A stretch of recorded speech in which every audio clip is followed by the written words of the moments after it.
Can we get a roll call? Commissioner Donaldson? Here. Commissioner Hoff? Here. Commissioner Coomerly? Here. Commissioner Sherman? Here. Commissioner Steinberg? Present. Vice Chair Cardoza? Here. Chair Flores? Here. All 7 commissioners are present. All rise for Pledge of Allegiance. Pledge allegiance to the flag of the United States of America and to the republic for which it stands, one nation, under God, indivisible, with liberty and justice for all.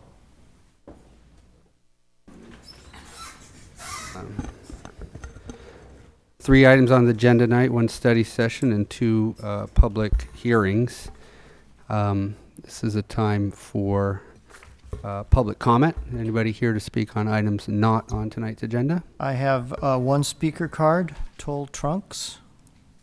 This is your time to Commissioner? speak. You have 2 minutes, I believe, to speak. Well, usually 3. Oh, 3, sorry, Yeah. 3 minutes to speak. Hello, my name is Toll Trunks. I'm not from the city of. Here. You speak into Sorry, my name is Toll Trunks. I'm not from the city of Emeryville, but I live here in the Bay Area. I've been trying to report certain health matters here, and so I'd like to describe a cancer vaccine that I hopefully someone in the Bay Area takes up is 100% accurate. I've actually tried to release this information to the media, KCBS or whoever, television and radio, and also on the internet. And it's 100% safe and accurate, and there's nothing false or inaccurate about this method. I haven't got actual confirmation from the World Health Organization, which would be the highest caliber organization to confirm its validity for interference reasons and actually for other reasons. But I'd like to share this quickly, if I may. Cancer can be fully destroyed in 4 weeks by simple solutions. All types of cancer. You'd have to use an inhaler. It'd be inhaling into the lungs with an inhaler for 4 weeks, twice daily, 80% 4 types of solutions, and 20% air. 70 degrees Fahrenheit, 14 fluid ounces per inhale. The vaccine is as follows. 80% would be either H2, 53% H2, O2, 47% chlorine, 20% air. Another way would be 80% solution of 53% potassium, 47% chlorine, and 20% air. Or 80% solution, which would be 100% cesium, 20% air. And lastly, 80% H2N4O5, S3, and 20% air. The solutions target foreign cells, tissues, or abnormally developing tissues, cells, and are acidic to any harmful cancer. The vaccine goes to the body from the nose to the lungs, and then from the lungs, it travels through the hemoglobin to the blood. Once it's in the circulatory system, it goes through the blood to every organ, tissue, and cell in the body. Tumors will die and recede because the vaccine causes cellular homeostasis to every organ, tissue, and system in the body, and cell alteration ceases. So essentially, abnormal cell growth is essentially what cancer is. The cells kind of normalize, and reproduction of carcinogenic cells is impossible. First couple of days, it'll heal the heart and vital organs from possible carcinogenic cells by 4.5%. Week 2, these areas will be 80% cancer-free. During the 3rd week, tumors will decay. Sir, thank you so much for your time, and we appreciate the information. I'm sorry. Hopefully, I can make copies of this and give this to. That'd be wonderful. I appreciate your time. Thank you. Okay. Any comments or changes to the action recap? Any motion to pass the action recap? I move approval. Second. Second, no problem with that? Nope, 7-0. Without objection? Director's report. So, first with regard to recent city council and agency meetings, they have had 2 meetings since your last meeting, and those were on June 7th and June 21st. On the 7th, they held a study session on the Emeryville Center of the Arts design, which was very similar to the study session that you will be holding in a few minutes. The council and agency also created a new entity called the Community Development Commission of Emeryville, or CDCE. This is an entity that's enabled by state law. It will be like the agency and the council. It will be the 5 council members wearing another hat. This entity will allow the city's housing and redevelopment programs to continue with whatever resources may be left if the state is successful at eliminating the redevelopment agency. So in the future, all agency activities will be administered by this new Community Development Commission. If you looked at the packet for last Tuesday's meeting, you may have noticed there was no redevelopment agency agenda. It was the Community Development Commission agenda, which will now take the place of the redevelopment agency. The agency will continue to exist unless the state eliminates it, but it will be administered by this new commission. The council approved the mayor's proposal to move forward with requesting that BART rename the MacArthur station to include the name, the word Emeryville in the name, which is called for by the general plan. And in response to a citizen request, the council directed staff to prepare amendments to the city sign regulations for future council consideration and of course they'd come to the Planning Commission first for your review and recommendation, to allow sandwich board signs on the sidewalk in front of businesses, off-site directional signs to businesses that are in less trafficked locations, and farmers market signs throughout the city. On June 21st, the council considered an appeal of a fine that had been imposed by staff for the illegal cutting of several street trees on the south side of Park Avenue in the block just west of the Civic Center here. The council upheld the fine, but since the applicant is planning to completely rebuild the sidewalk and planting strip along that entire block, they decided to credit the amount of the fine towards the cost of that work. The cost of that work is substantially more than the amount that the fine was. The council considered a noise waiver request for Saturday concrete pours at the Emery Station Greenway project for Saturday, July 9th and 16th. The applicant had requested 7 a.m. to 6 p.m. with finishing work to continue until 9 p.m. And after discussing a variety of options, the council finally agreed to approve 8:30 a.m. to 7:30 p.m. Concrete pours with finishing work extending to 10:30 p.m. The council approved unanimously the first reading of both of the ordinances that you reviewed and approved also unanimously at your last meeting. Those related to the interim zoning regulations regarding personal services and light wholesaling and distribution, and also the significant and residential building demolition provisions of the municipal code. Both those ordinances are expected to be passed on July 5th, and they will take effect on August 4th. In other news, regarding the zoning update, staff is continuing to review various sections of the new regulations. Since the last steering committee meeting in April, we have continued to work on the use classifications and zoning district sections, and the consultant has submitted the general provisions, the dimensional standards, and the definitions chapters. However, there is not enough material to review to warrant holding a steering committee meeting at this time. So staff met with the executive committee, the chair and vice chair, which happened to be Commissioners Coomerly and Sherman, respectively, this past Monday, and it was decided to cancel the June and July meetings, so the next regular meeting will be on August 23rd. And at that meeting, we will go over the dimensional intensity and density standards, as well as the latest version of the use classifications and the zoning matrix. In cooperation with the Chamber of Commerce, the Emeryville Center for the Arts, and 1500 Park Avenue, the city is planning a Park Avenue Festival to celebrate the completion of the Park Avenue improvements. That is tentatively scheduled for Saturday, September 17th from 3 p.m. to 9 p.m. with family-oriented activities from 3 to 6, a ribbon-cutting ceremony sometime around 5 or 6 p.m., and dancing under the stars with a live band to be provided by the Center for the Arts on the plaza at the end of the street from 6 to 9. So we'll provide further information as it gets finalized, and I hope you all can attend. As I previously told you in an email, the modular house at 5507 Beaudry, the so-called Krubener House, is scheduled to be assembled on the weekend of July 9th and 10th. Hopefully all the work will get done on Saturday the 9th. It might also go over to the 10th. I believe the hours are 8 a.m. to 6 p.m. And I'm planning to go watch, and I presume that I'll see some of you there. And if you get bored, you can go over and watch the concrete pour at Emery Station Greenway.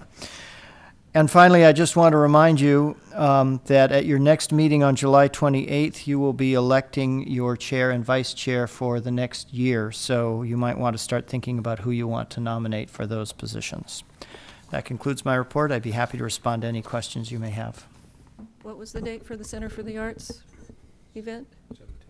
Oh, I didn't mention that. No, you mean the the park- street party? You mean the Park Avenue Festival? Yeah. The Park Avenue Festival is September 17th, Saturday, September 17th, from 3 to 9. That is tentative. We'll let you know when it, gets finalized. Any more questions for Charlie? Charlie, are other cities forming these CDCs, and is this sort of a movement? I don't know. At the council meeting where it was taken up, there was outside counsel there who is advising other cities about this.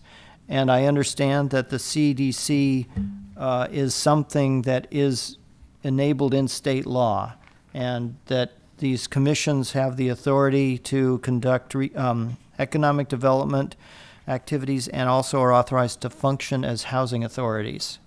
So I presume they must exist in other cities, and maybe that's a way that other cities are trying to get, be able to continue their redevelopment activities. Sure. But I don't really know. And maybe move things along a little faster. Excuse me? Maybe move projects and distribute money a little faster. Michael smiled. I I'll guess. take that. All right. Well, thank you for your report. Okay, as I said, we have 3 items, 1 study session, and we'll hear that now on the Emeryville Center for the Arts, as previously mentioned, which is right behind City Hall here. And Maru Desai.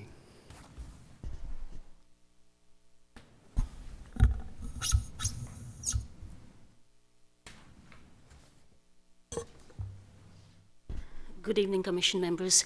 I'm Miri Desai, Senior Planner. I'm the project manager for this project. So this is an adaptive reuse of an existing building right behind you in order to accommodate an arts and cultural center. This is the photograph looking north from 40th and Hollis. This is the existing site plans, pretty much pretty clear. This is the existing building. We are in the City Hall, and this is the new City Hall, and you have the parking lot. The proposed site plan, the footprint of the building is not going to be changing.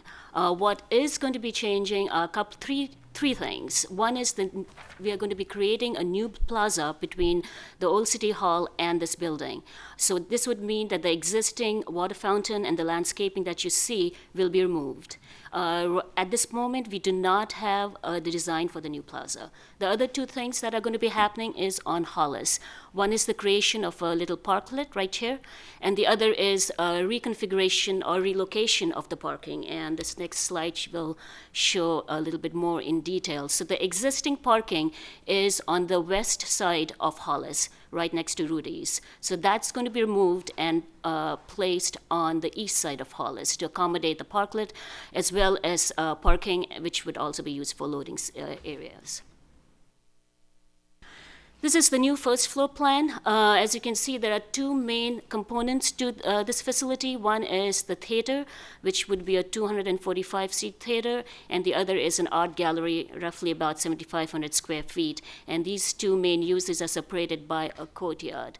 There are some other uses that are occurring in the facility. One is a cafe that fronts Hollis. Then you have a small gallery, which would function like a community gallery. Maybe the Historical Society will use that for exhibiting their photographs. It could also be used by some other users.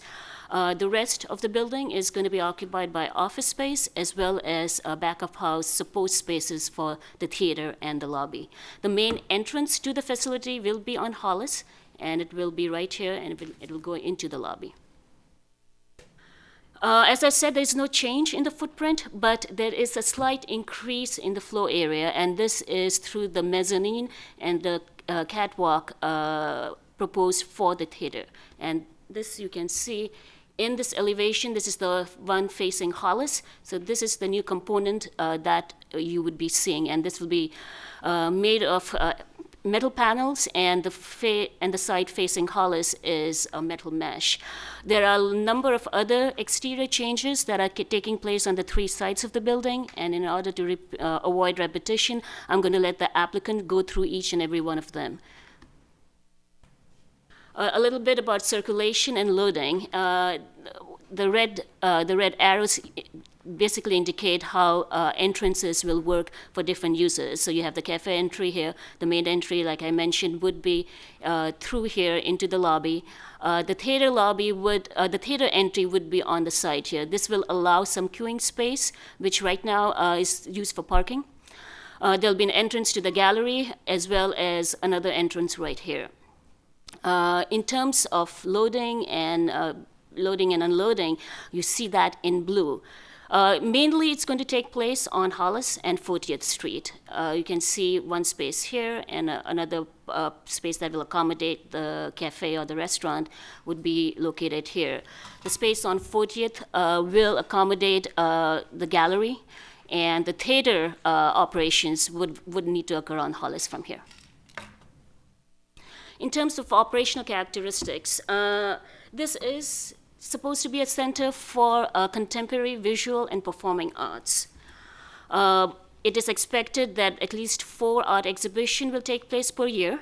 In addition to that, it will also host the Celebration of the Arts, as well as the Emeryville Secondary School exhibition. The center aims to target younger audiences, and the offering for them will be through in-gallery programs and lectures and film screenings. The hours of operation for the gallery are somewhat like normal business hours, starting a little late and ending an hour late, except for the first Friday of the month, when it'll be open late till 10 p.m. The theater will have set calendar performances that will be published quarterly. The office will maintain normal business hours, 9 to 5. In terms of conformity to our zoning regulations, the site falls into the public zoning, the PUB, or the public zoning district, and the proposed uses, mainly of the theater and the gallery, are considered civic uses, and they fall within the category of cultural and library services. These are allowed by right in the PUB zoning district, and therefore no use permit for the use is needed. In terms of height and floor area ratio, the site falls in the 30-foot zone, which can be increased to 55 with a use permit, and the FAR combos are 1.2 and 1.6.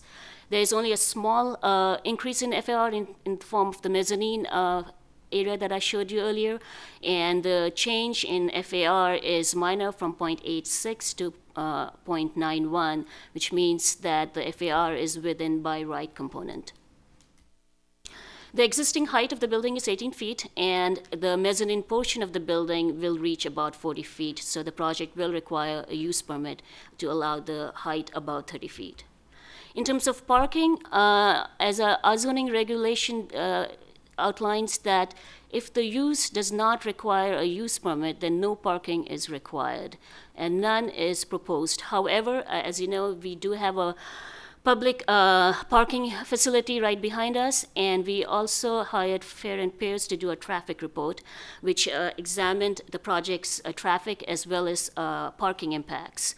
And the report was attached to the staff report, and it essentially concludes that there are no significant impacts of the project on both parking and traffic, although the report does have a few recommendations, and I'll quickly go through them. One is the modification of the traffic signal on 40th and Hollis. There is the provision of bicycle parking spaces, provision of an additional ADA parking stall in the Civic Center parking lot, and designation of about 100 feet of the Hollis Street frontage on the east side for passenger loading and unloading and bus parking. It also recommends developing a parking management plan to essentially manage potential weekday, evening, and weekend parking shortages. And this is through provision of valet parking, encouraging staff to park off-site during peak theater events, and coordinating with neighboring establishments to minimize overlapping of events with high parking demands. The project was reviewed by the DCC 2 times, and there were several issues that were discussed. And we have identified about 5 issues that we would like the Commission to give us direction on. One is that as the project stands, it is anticipated that the financing would dictate that certain features may need to be phased or removed. These project elements that can potentially include the raised roof over gallery area, which you'll see in more clarity when the applicant shows you the renderings, the parklet, the metal mesh on the western elevation of the mezzanine floor, and the retail store. So we are requesting that you give us direction that you consider to be critical to the project and need to be retained. The other issue is on the street trees. There are existing street trees along 40th Street fronting the project site, and they are located on the sidewalk away from the curb. In order to create friendlier pedestrian pathways, trees are better sited closer to the curb so that it provides a barrier between parking and our driving lanes. This principle is included in our general plan and design review guidelines. 2 blocks north of the project site, the H-Song project, when that was constructed, the existing trees were removed and new ones were planted according to this guideline. A block north of the project site during the Granite Expo renovation. During that project, when the use permit was approved, staff had recommended relocation or removal of the trees, and at that time the Planning Commission determined that the trees should not be removed and they are where they are, that they should remain where they are, which is not next to the curb. So we need direction in terms of what you would like to see in this project. We think that this is an opportunity to align the tree on 40th Street, and we are looking for your direction and essentially whether you would want them to be removed and new ones planted so that they're close to the curb. Relocation, our city arborists have advised us that relocation typically does not work very well, and therefore removal is in the long term a better option. So that's why the question for you is for removal. The other issue is the retail space. This is currently located so that it is accessible only from within the building, and staff believes that there is an opportunity located along the street frontage that would activate the street by making it more accessible to persons whose destination is not the theater or the gallery. However, this would require reconfiguring other spaces within the building. So should this relocation be considered? Outdoor seating. During our DCC meeting, some staff members were of the opinion that the outdoor seating area near the parklet would not be conducive, would not be used. And so the question to you is, should outdoor seating be part of the project, and if so, where? The last issue is trash location. Currently, the trash is located outside the building, adjacent to the existing trash area in the City Hall parking area. We noted that there was a possibility of enclosing the trash area inside the building or even as a standalone structure. So the direction we are looking for is, should the applicant consider relocating the trash area within the building? So that concludes my presentation, and before I leave the dais and I'll ask you for questions, a couple of things I would like to mention. A community meeting was done last month, and also this was seen by the City Council at a study session at the last meeting. Essentially, there were no opposition to the project. A lot of the comments were more clarifying questions, and the main concern was regarding financing. So I just wanted to mention that. And there is another second community meeting that is going to be taking place next week. I would also like to point out that you have on your dais a write-up of the programming of the Arts Center. It's referenced in the staff report, but it did not get included in your packet, so I've just put it there for your convenience. Also, you see on your dais are two new renderings that the applicant presented, and they will be talking more about that in their presentation as well. Thank you very much, Maru. Questions for Maru? Yeah, what is the date of the next community meeting? It's not next week, is it? Let me. The 15th, It I think. is- I've heard the 12th, the Sorry, 13th, and the July 15th. 13th. I'm sorry, July 13th. 13th. Okay. What time? Here it's- yeah, it says- Aha. The plot thickens. Do we know, Michelle? 12th? July- Sorry, it's July At 12th. what time? It is at 6 p.m. at City Hall. Art? Okay, it's in our staff report, it's the 13th, so. Yeah, sorry about that. Clarify, it's the 12th at 6 o'clock.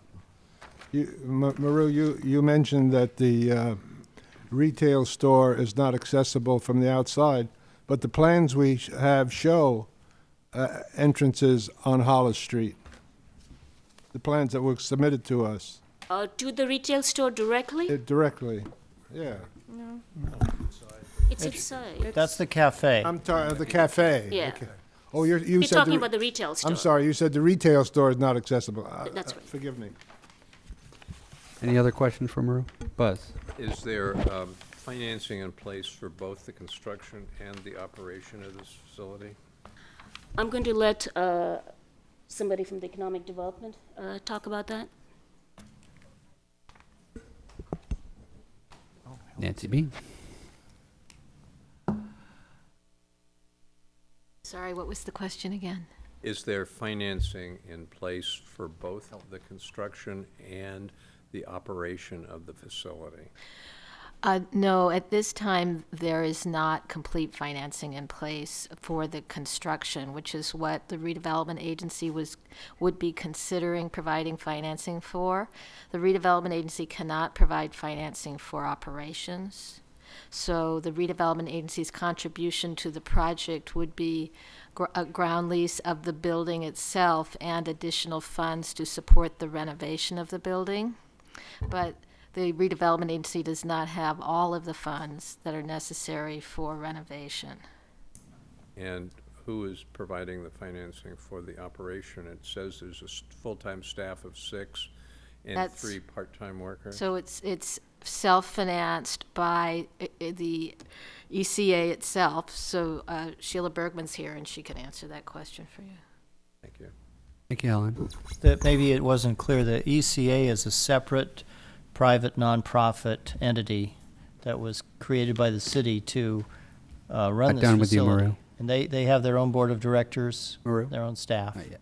And they are going to be here this evening. They are here, and they will be running this center. Thank you. Any more questions for staff? Yeah. Do you know offhand what the square footage of the BRE facility where the arts has? The corridor, Yeah, art space, that art gallery space in the The- BRE? I'm Avenue trying- 64?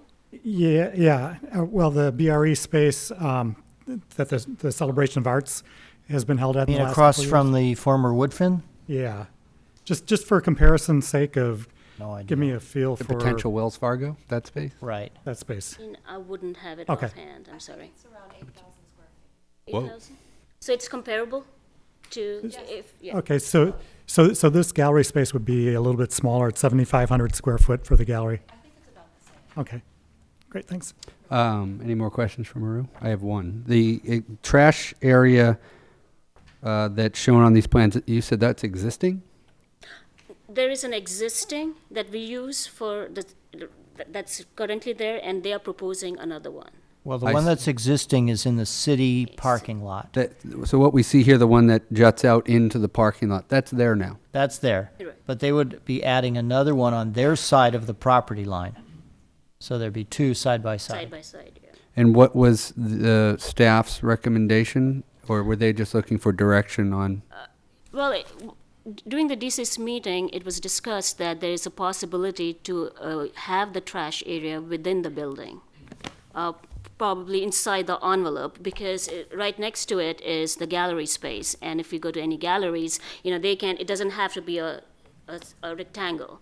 You can change it so that you enclose the trash area within the building. So So that was what was discussed. sure. The site plan shows that jutted out trash area, and then it shows another dumpster area even more west in the parking lot up here, up at the top. Is that cities? Oh, yeah, Yes, that's Bessler Building. there's two trash areas in the Still your city parking parking lot. There's one at each corner, yeah, and Right. that one, I believe, is for the Bessler building. That's for the Bessler building. Interesting. And the Okay, other, so that we just don't look at that. Right, right. And then another question. Well, I had mentioned this to Charlie in a meeting the other day, but I'd like to propose a tour of the building for the commissioners, because I think certainly for the study session, it's not going to help, but since it is a significant building, there's existing openings and maybe some new openings that are going to happen. I thought it would be a good idea for us to have a public meeting where we go over and take a look and able to walk and discuss the shell of the building and how it's going to be incorporated in this new modern design.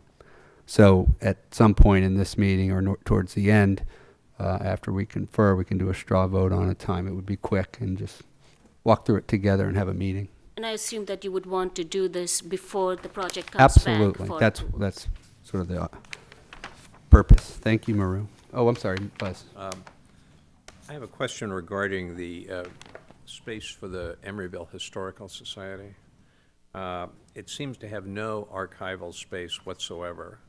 I'm on the board of the Berkeley Historical Society, and archival space takes up much more room than our display space does. And this is almost next to nothing. Now, I understand there are archives that are in the garage currently in Oakland, of the editor of the Emeryville Historical Journal. Is there any attempt to locate that facility here, or is that? This issue has been discussed within the ECA extensively, and I'm going to let Sheila talk about it. She's in a better position to do so. let me just chime in, though, that my understanding is that the Don Hausler, I think, is the person you're referring to, who basically is the Historical Society. There are a few other people who. That's an awesome publication, by the way. Yes, It's it is. Really, really good. If you Yeah. can see it. Does a great And Unbelievable. he's been involved in this, and he's told them how much space he needs for the archives, and this is supposedly meets his needs, Great. Okay. what I've been told. Okay. I'll introduce Sheila, and we'll be happy to meet her. Hi. Hi. Good evening, Commissioners. I'd like to introduce myself, Sheila Bergman. I'm the Executive Director of the Emeryville Center for the Arts, and I'm really enthusiastic and excited to be here because it means our project is moving forward. So I'm not going to talk much about the program because Miru did a wonderful job at sort of giving you a summary of what's going to be happening in the facility. So I'm really going to just be turning it over to Mark Jensen and his team to walk you through the facility. I would like to when we get to some of the areas that has been presented by Miru in terms of asking for your counsel and your guidance, there are some areas that I would like to provide additional information. So, for example, the retail has other bits of information that would help you to determine the best placement of it. So for right now, I'd like to begin by introducing Mark Jensen, our architect. Sorry, Sheila. Yes. Can we just open it up for questions for you really Sure, quick? absolutely. Because we're excited that you're here. Great. Does anybody have any questions for Yeah, Sheila? I Go actually have ahead. one programming question. Sure. So you're going to have like 4 exhibits a year kind of thing is kind of the general plan. Will Yes. there be like private parties and things? Can you lease out this space for weddings or graduations or things like that? Or is there any intention for that? Or Yes, absolutely. In fact, earned revenue is a significant part of our business plan. About 55 to 65% of the revenue for the facility will be coming from contributed revenue and the rest from earned revenue. So when you see the courtyard and the theater, those 2 areas will be the primary areas for our earned revenue. For the galleries, it's a little bit we will rent out to special events, but we're not able to actually move the installations as contemporary art. So we're going to, you have to be careful with things like red wine next to a painting and things like that. But we're going to do our best to provide a lot of opportunities for our community and beyond to rent out our facility, yes. Great. Any more questions for Sheila? Will Yes. this gallery meet the standards of temperature, humidity control, all of those things that major collections require to be loaned for exhibit? Absolutely, absolutely. In fact, Mark will talk a little bit about that. You had, I know, asked also earlier about operations, and that's one of the things that we're working on with our board of directors. The president of our board is John Flores. Oh, And- awesome. Sheila, Yes. you're speaking so well to this crowd, but would you lift the mic and speak into it so the TV viewers, whoever might be watching, can... Okay, Thank you. great, thank you. So we're actually working on the revision of our business plan right now. We're working also with Helen and the redevelopment team to help to refine that business plan because it is the responsibility of our nonprofit organization. Once we open the doors, we do not receive any additional funding from the city. And so we've actually embarked upon the beginnings of a capital campaign for our operations. And so we've already begun that. That's great. Yeah. Any more questions for Sheila?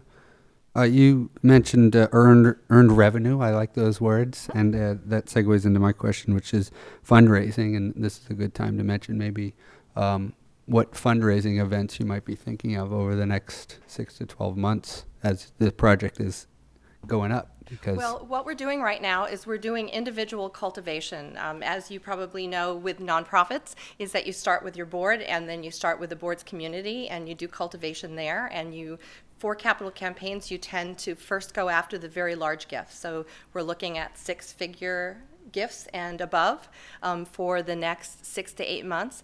After that, as we begin to get closer to the ramp up our facility, we start engaging the community through artist salons and different performances and opportunities for membership.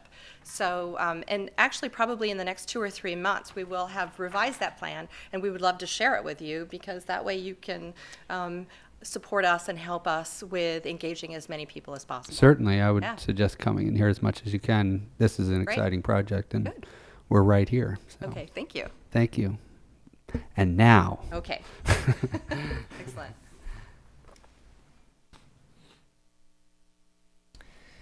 Good evening, Commission members. Thanks so much for having us here.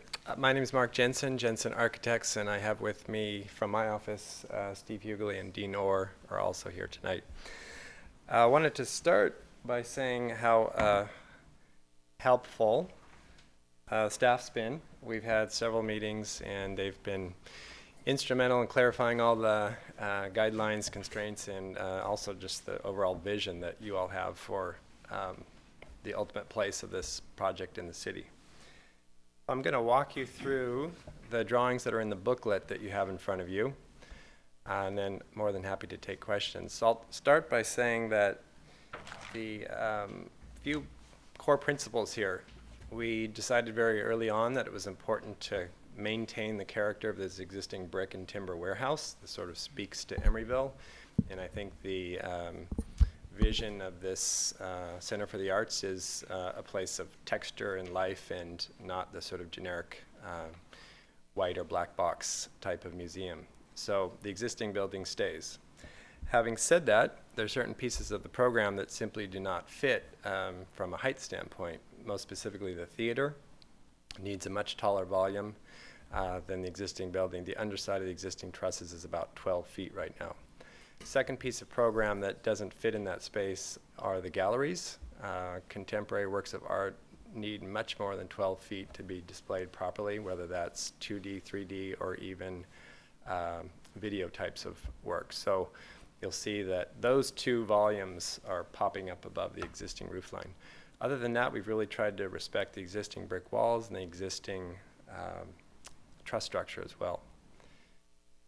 So walking from sort of right to left here, on the right side is 40th, and you'll notice that funny little triangular piece is left over from the railroad spur that used to be there. It's a raised platform that we want to keep and repurpose as what we're calling the art vitrine. It's a place to have display of artworks which will become a kind of signage for the complex along 40th Street. Come down 40th, you'll see changing works displayed in that window box. In the center of the project, you'll see the courtyard, and that's really the central organizing element of the whole project. The theater and the galleries and the lobby all spin off that courtyard. You'll see next the taller theater volume, and then City Hall is in the background in this view. Street level view from corner of 40th and Hollis, looking at the platform art vitrine, and then the theater in the background.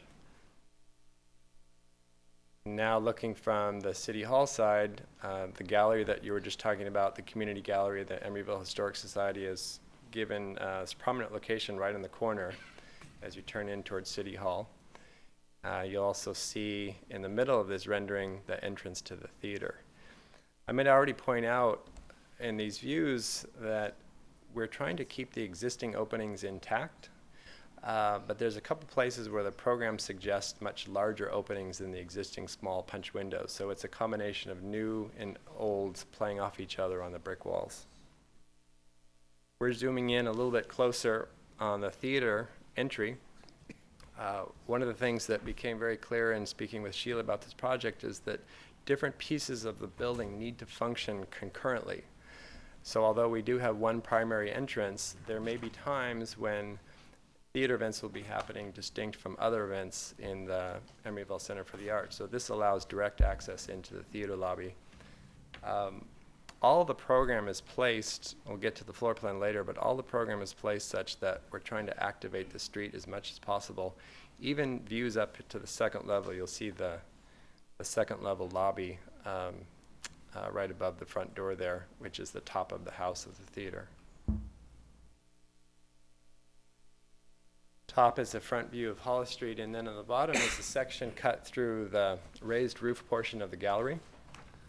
The existing 12 feet will double the height of that space. Moving to the right is the courtyard, and then on the extreme right of that bottom view, you're looking into the theater itself. This is the rendering that we added, and wanted to give you a little bit of a glimpse of what the primary entrance looks like. So I just got through saying that we're trying to preserve the existing punch windows, but we wanted to make a larger opening at the primary entry so that the lobby really feels like an extension of the public space of the street. It's like the city starts to flow straight through the project. So everything really wants to be adjacent to this entry. The theater wants to be there, the gallery wants to be there, the cafe wants to be there, the shop wants to be there, and the lobby sort of has to be there.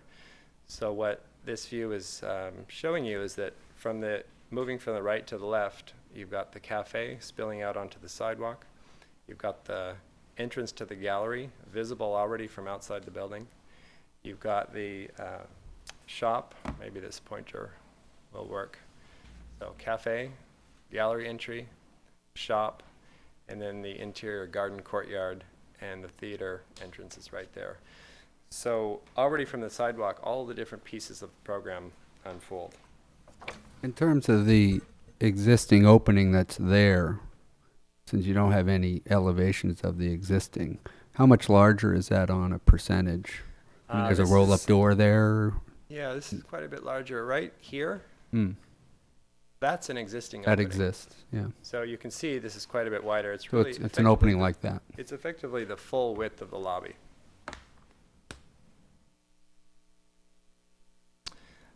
Some little vignettes of materials and perspective. On the upper left is a portion of the gallery without the raised roof. So here you'll see the existing wood trusses. Upper right is some of the material palette. Lower right is a view into the courtyard, and on the left is a view into the theater interior. Some other little vignettes. Top row is what we're calling the Civic Center Plaza, or the Arts Plaza. This is the space between Civic Center and ECA. Upper right is, this is an earlier rendering when we were proposing to have education component there. This is now very similar to what the perspective from inside the community gallery would be. And on the lower right, those four views are just a little sampling of what different types of work might look like in the corner vitrine gallery on the corner of 40th and Hollis. Landscape. really thinking about this project as three-sided. Actually, we're thinking about it as four-sided, but sort of discouraged from making openings on the parking lot side due to some potential future development there, but also because that parking lot is about 3 feet taller than our finished floor, so connections there would be problematic. But really on all other sides, we're doing pavement improvements, trees, plantings, and furnishings so that all these spaces hopefully get furnished, activated. And we could do as much as we want with trees and pavement, but ultimately the success of each of these will depend on, I think, what they're connected to inside. So this plaza will probably have no shortage of activity between, well, you all from City Hall and the entrances off of our project on the right-hand side. This is the theater plaza entry, which will also be a place for site-specific artworks. This is on our property, our side of the property line, so there can be furniture and sculpture placed there. This is the primary entrance, and then this is the parklet that we started to talk about directly in front of the cafe. There's only about 3 feet or so between the building and the property line, so not really enough space to put outdoor seating. So you guys have probably seen these parklets start to pop up all over the place. It's a way of getting a little bit more breathing room for outdoor seating in front of businesses, in front of food establishments. And it's one of the reasons why we hoped to switch the parking lane to the other side. The other reason being the possibility of loading and unloading in front of the center.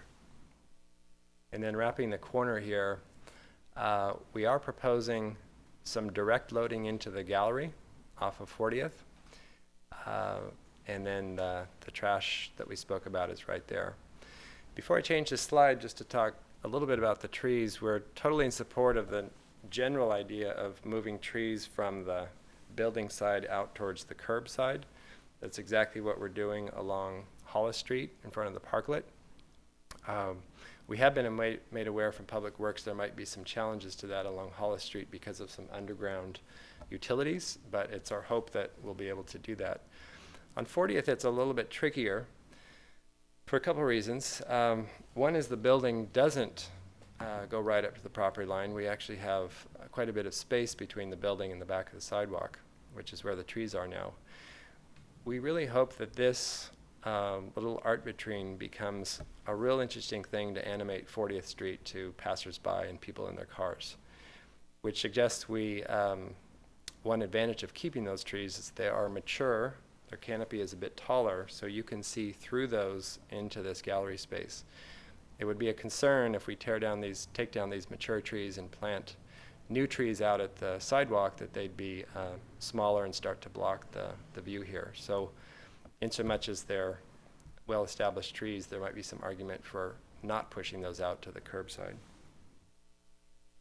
A little sample of some of the planting materials that we've been thinking about, paving materials and tree species. And then to get to some plans, really want to be thinking about this as part of the entire Civic Center block. So this is important to look at the massing of old and new City Hall and our project. This is a zoom in on the parklet, and you see how little space there is between the property line and the building. We might be able to squeeze a table and a couple chairs there, but really to increase the activity of this cafe, I think that the extra seating that we get by this parklet would be quite helpful. Okay, this is the sort of fun, boring stuff, but circulation of stuff and people in and out of the building. The red arrows are points of entry, and I think we've talked about these already. There's a direct entry to the cafe, direct entry to the main building, direct theater access, direct entrance into the gallery, and then there's a plaza entry which would be for performers and staff. The blue lines are the loading and unloading. We looked at many, many different options about where to put the trash. It wants to be close to all parts of the building, but we think that the part that needs the best adjacency is the cafe. So hence putting it on this side. We are extremely space challenged and would hope to not have to put it inside the building, especially if it's food waste. And in so much as the City Hall already has this location for their trash, I thought it made a lot of sense to put our trash immediately adjacent to that. I will remind you that there's a 3-foot elevation change, which is why we're talking about a separate structure and not just enlarging the one that's there. And of course, this would be in a trash enclosure, either something similar to the city's trash enclosure or some other design, but it wouldn't be exposed dumpsters. It would be completely enclosed. The rest of the blue lines are showing how we've started to think about loading and unloading. Assuming that there's a loading zone in front of the project on Hollis Street, and there's also possibility of loading here. Some stuff may come and go directly into the offices off the plaza. Large sets and equipment for the theater would come straight in off a loading zone here and straight onto the stage. Cafe loading and unloading would be direct to the back of house portions of the cafe. And then I mentioned that large crates could be brought straight into the gallery off of 40th. Okay, floor plan.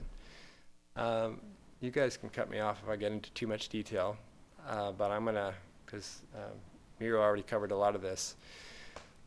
The vitrine, gallery, which yes is temperature and humidity controlled. So the part that's shaded would be the zone that gets full temperature humidity control. The cafe, which you can access straight from the street, or you can access off the lobby. And we imagine one could even take your food and drink out to the exterior courtyard. So this spot starts to make a whole lot of sense for the cafe. The store, I understand the inclination to want to get that out to the sidewalk to animate the street, but there's so many pieces of the program that could be shoved up against the Hollis Street side, and the theater really takes the full depth of the building. This really can't be pinched anymore. I think the cafe and lobby definitely want to be on Hollis Street. And then we have to have some sort of backstage support and access for the theater. So I think what's potentially interesting about the store is, as I showed you on the earlier perspective, you can already see it from the sidewalk through this big opening. And I think this concept of the store is not necessarily a typical retail store inside closed fixed walls, but it's more like an exhibit with constantly changing merchandise that might feel more like an exhibit and more like part of the gallery. So I think there's an interesting possibility of that relationship being much more direct to the gallery. Theater will have large stage adequate for dance, music, performance, video projection. And then our seating will be retractable so that when you pull all these seats back against this wall, you'll get a completely flat dance floor for different types of programming or community events. This theater does front straight onto the courtyard. So although I spoke about the theater being almost a standalone entity separate from the gallery, there is this possibility for certain events where the life of the theater could spill out into the courtyard or into the lobby. On the extreme left, there's backstage, back of house support for the theater. The shaded blue in the upper left is offices, and then we spoke about the gallery in the corner. Tucked in there, there's also a bunch of utility mechanical equipment in the middle. The upstairs space probably doesn't need too much explanation. You can access the top of the house from a second floor lobby, fully accessible. There's an elevator on that side. And then the slide on the left is the rigging grid catwalk level. Is there a balcony? It's not a balcony proper. There's Okay. rake seating where you can get in from the top, but not a separate balcony. Well, this probably answers that question. So Hollis Street is on the left-hand side, theater lobby. These are the seats that all retract against this side. Our first row of seats is actually depressed into the ground, and the reason for that is you get sight lines as if you had a raised stage without having to raise the stage. And that's what allows us to have a fully accessible flat floor when the seats are all pulled back. Catwalk level here. And then I think what's also important, I was trying to point out in that perspective, is when you're at the second floor lobby, the existing wall is about at waist height, so you'll be able to get a view back down to the street from the second floor lobby. So I think that takes us full circle. So happy to answer any questions.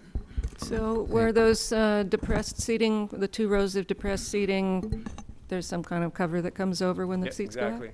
A lift and a cover so it fills in flat. Can you describe the retractable seating a little bit more? Is this comfortable seating? I'm thinking Don't think high about the high school school gym. gymnasium. Yeah, everybody associates the high school gym wood, plywood seating.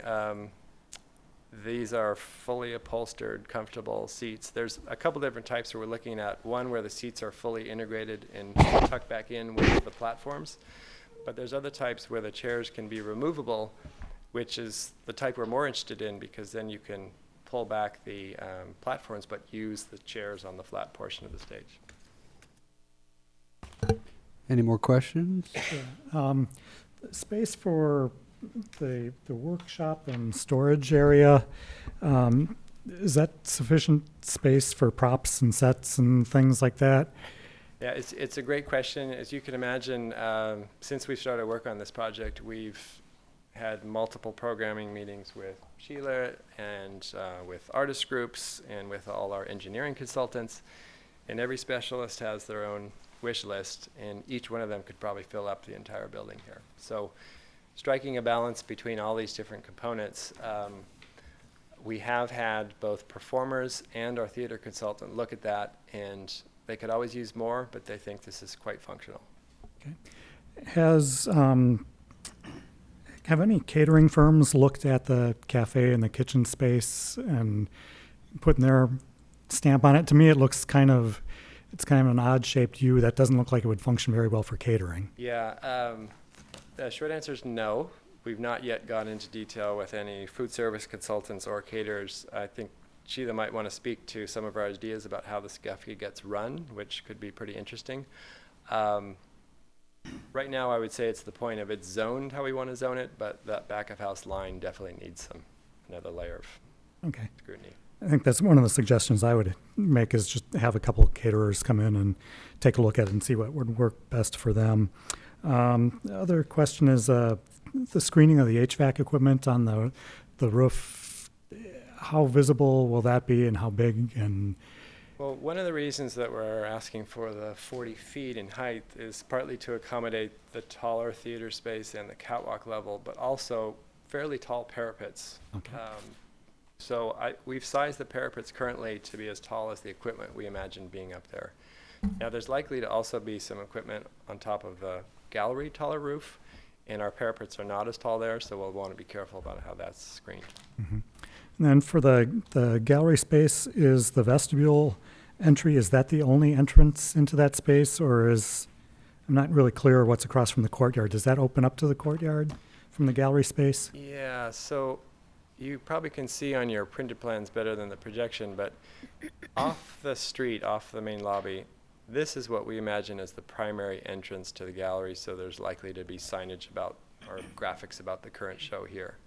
But back here, there is this idea that one can have, for certain kinds of shows, this direct connection to the courtyard.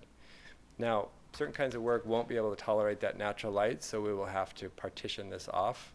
But I think there's a lot of contemporary artwork that, yes, needs weather protection, but not necessarily light protection. So in that case, this could be open and have direct access out here. So that would be like an accordion wall or something? We're looking at accordion doors and or sliding doors for that wall. Yeah. Buzz? It appears that, I assume that the theater and the gallery wouldn't necessarily be operating at the same time. The theater would be in the evening for the most part, and the gallery would be during the day. And yet they each have their own lobby, and it doesn't appear that, and they each have their own sets of restrooms, it appears. Yeah. Is there any way that those could sort of be combined? So, you know, it's pretty exciting, inspiring to listen to Sheila talk about the programming, and she should maybe get back up here and talk about this. But here's how this is supposed to work.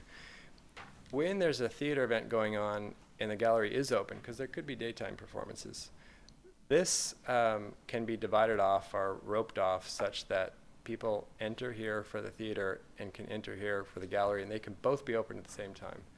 So the restrooms, there looks like a lot of fixtures there, but it's sized for the seating capacity of this theater. I think that during the day, if there's nothing going on in the theater, there's no division here. So this really becomes an extension of the lobby space and can be used. It doesn't have to go dark, so to speak. And is this kind of a ticket counter in the lobby where you'd sell tickets for the shows? Right here, and yeah, coat check, No, reception. For the art shows? Oh yeah, here in the main lobby, yeah. Although entrance to the galleries. Right. So what we're thinking, excuse me. So what we're thinking about right now is that the galleries are going to be, the exhibitions within the galleries are going to be underwritten by corporate sponsors, because we would actually like to make the galleries free of charge. I see. And so, but we do need to capture the data for everybody coming into the facility, because that's how we're going to build our mailing list. So everyone will be ticketed, and that ticket station will be in the main lobby. In terms of theater activity, we do anticipate that the theater will be active during the week. Not always, but we want to have a very vibrant children's theater program as well. So that would be the time during the daytime school hours that we would have performances in the theater, and then buses would come in and bring the kids to our performances. So we do see both the gallery and the theater functioning quite a bit of the time at the same time. Thank you, Sheila. As there is a question of the financing of this, is it possible to build the building in increments? Yeah. Well, I was going to address the question of value engineering. So we're all super aware of the budgets and the constraints, and it's the reality that we have to work up against. We've been working with cost estimators. We're now working directly with contractor to get real-world pricing. This is an iterative process. This is where we are today based on all the programming, research, and homework we've done. When we get the budgets back, if we need to trim, tuck, relocate, substitute, we'll do it. There certainly are pieces of this that would be not necessarily a challenge to phase in. Other pieces would be problematic. But I think we're relatively early in the process. This is schematic design, so we're already getting real-world pricing now. Thank you. Any more questions for the applicant? What are you doing seismically with the unreinforced masonry? Well, it's kind of interesting. So I'm actually going to start with the theater is really being treated as a ground-up standalone building. And we're not transferring any of the loads from the new structure onto the existing. We need to get basically a lateral element on all four sides of these brick walls. So there are some steel braces being put in behind those walls that the existing walls will be tied back into. So we've already got a concept design from a structural engineer about how that's going to work.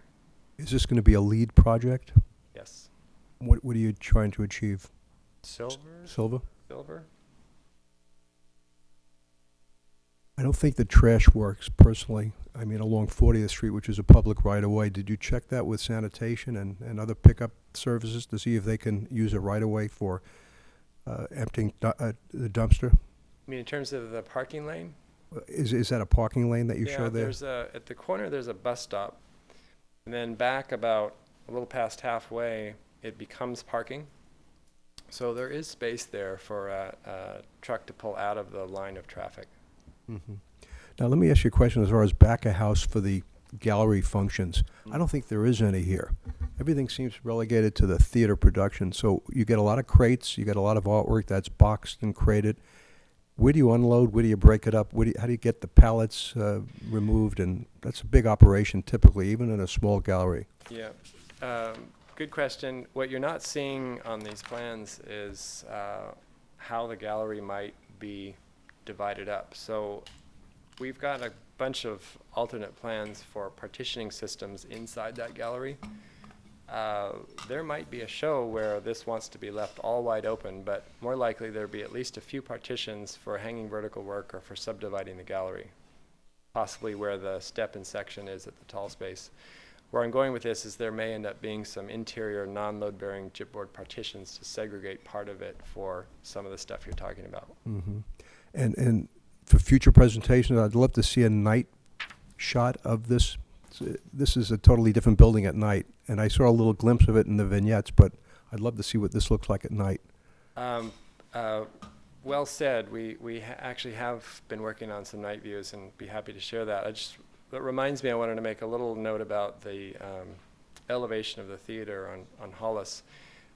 If some of you saw some of the earlier competition schemes, we imagined a lot more glass. This obviously presents operational challenges to a theater that needs to be darkened. But we've kept the glass on Hollis Street where we get sort of the most bang for the buck, but also that's in the lobby, so we don't have the issues about needing to control the light there. Having said that, that is facing directly west, which is what led to this idea of the mesh scrim in front of that to get afternoon shading when the sun is low in the sky. So that will be a space that's very much illuminated at night. We hope in a good way as a kind of beacon for the center at night to liven up the immediate neighborhood. Will the courtyard resemble the sculpture garden at MoMA? Much more interesting, this one. I hope so. Yeah. I'm just worried about how do you get the Jeff Koons into the corner element. That looks difficult. Is there any comparable gallery such as this in the Bay Area that's currently operating? This clearly isn't a museum. With shows, so it's kind of an entity that I can't put my hands around. Well, you've actually already made a really interesting statement because we've talked a lot about this. This is not SF MoMA or the De Young. This is not the major museum with all that comes with that. On the other hand, it's not exactly the Mission District small little pop-up gallery either. It's, I think, kind of very interesting hybrid in the middle. Maybe much more provocative and interesting programming than you'll get in either one of those examples. So theaters, Sheila's talked with a lot of theater groups about how this kind of theater is really lacking in the East Bay. There's really nothing quite like it of this size, this capacity. Well, it's similar to the Aurora in a way, a small seating area. But the gallery is the space that I can't quite grasp. Yeah. It's not paintings for sale. It's clearly some sort of movable shows of some sort, I would guess. But you're not going to charge admission, so I can't quite understand. And I thought maybe there's something currently like it that operates maybe in a suburban town or. Want to try that? Sure. I would say that so for example, Yerba Buena Center for the Arts their focus is contemporary art installations, and so there will be some crossover there. If you take a look at New York, the PS1 or the New Museum, very similar exhibition kind of curating. Red Cat in Los Angeles is a theater and a gallery, very, very similar. In fact, with those institutions, we're talking about collaborating on joint exhibitions where maybe part of a PS1 or part of a New Museum exhibition, we would get to have it here in Emeryville. But those places charge admission.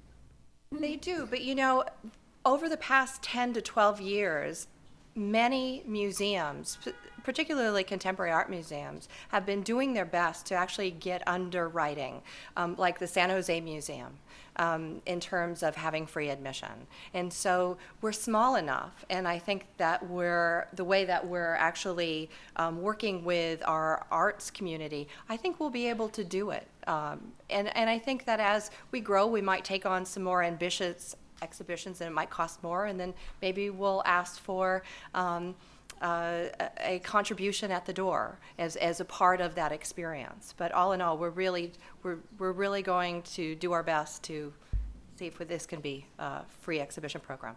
So how would you accommodate the celebration of the arts, which requires a lot of little wall areas for the multitude of artists that exhibit there? And if you look at the section, it looks like you have limited wall space, nothing internal.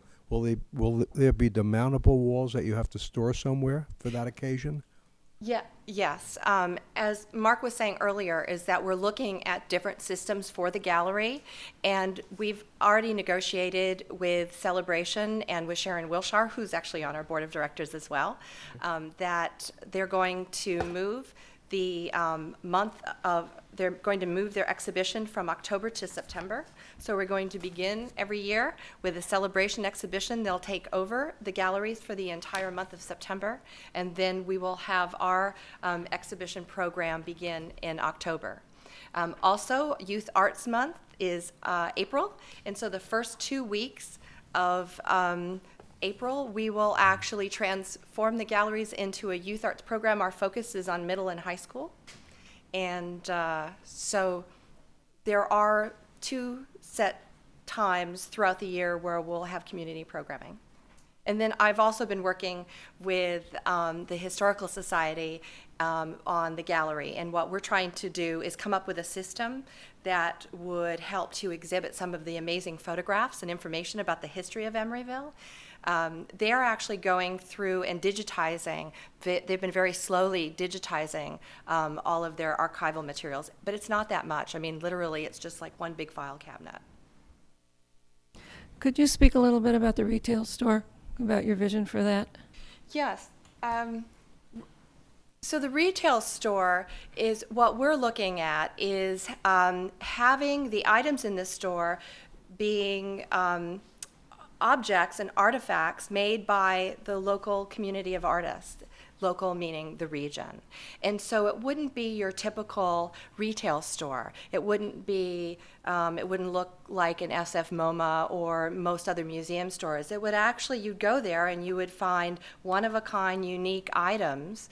We're not going to be a gallery and sell paintings, but there are a lot of wonderful arts and crafts and artists within the community that we would like to be able to sort of display, as Mark was saying, almost like an exhibit, but also give them an opportunity to sell to the public as well. It's also because of cost, and as we're a startup, it's going to be run by volunteers.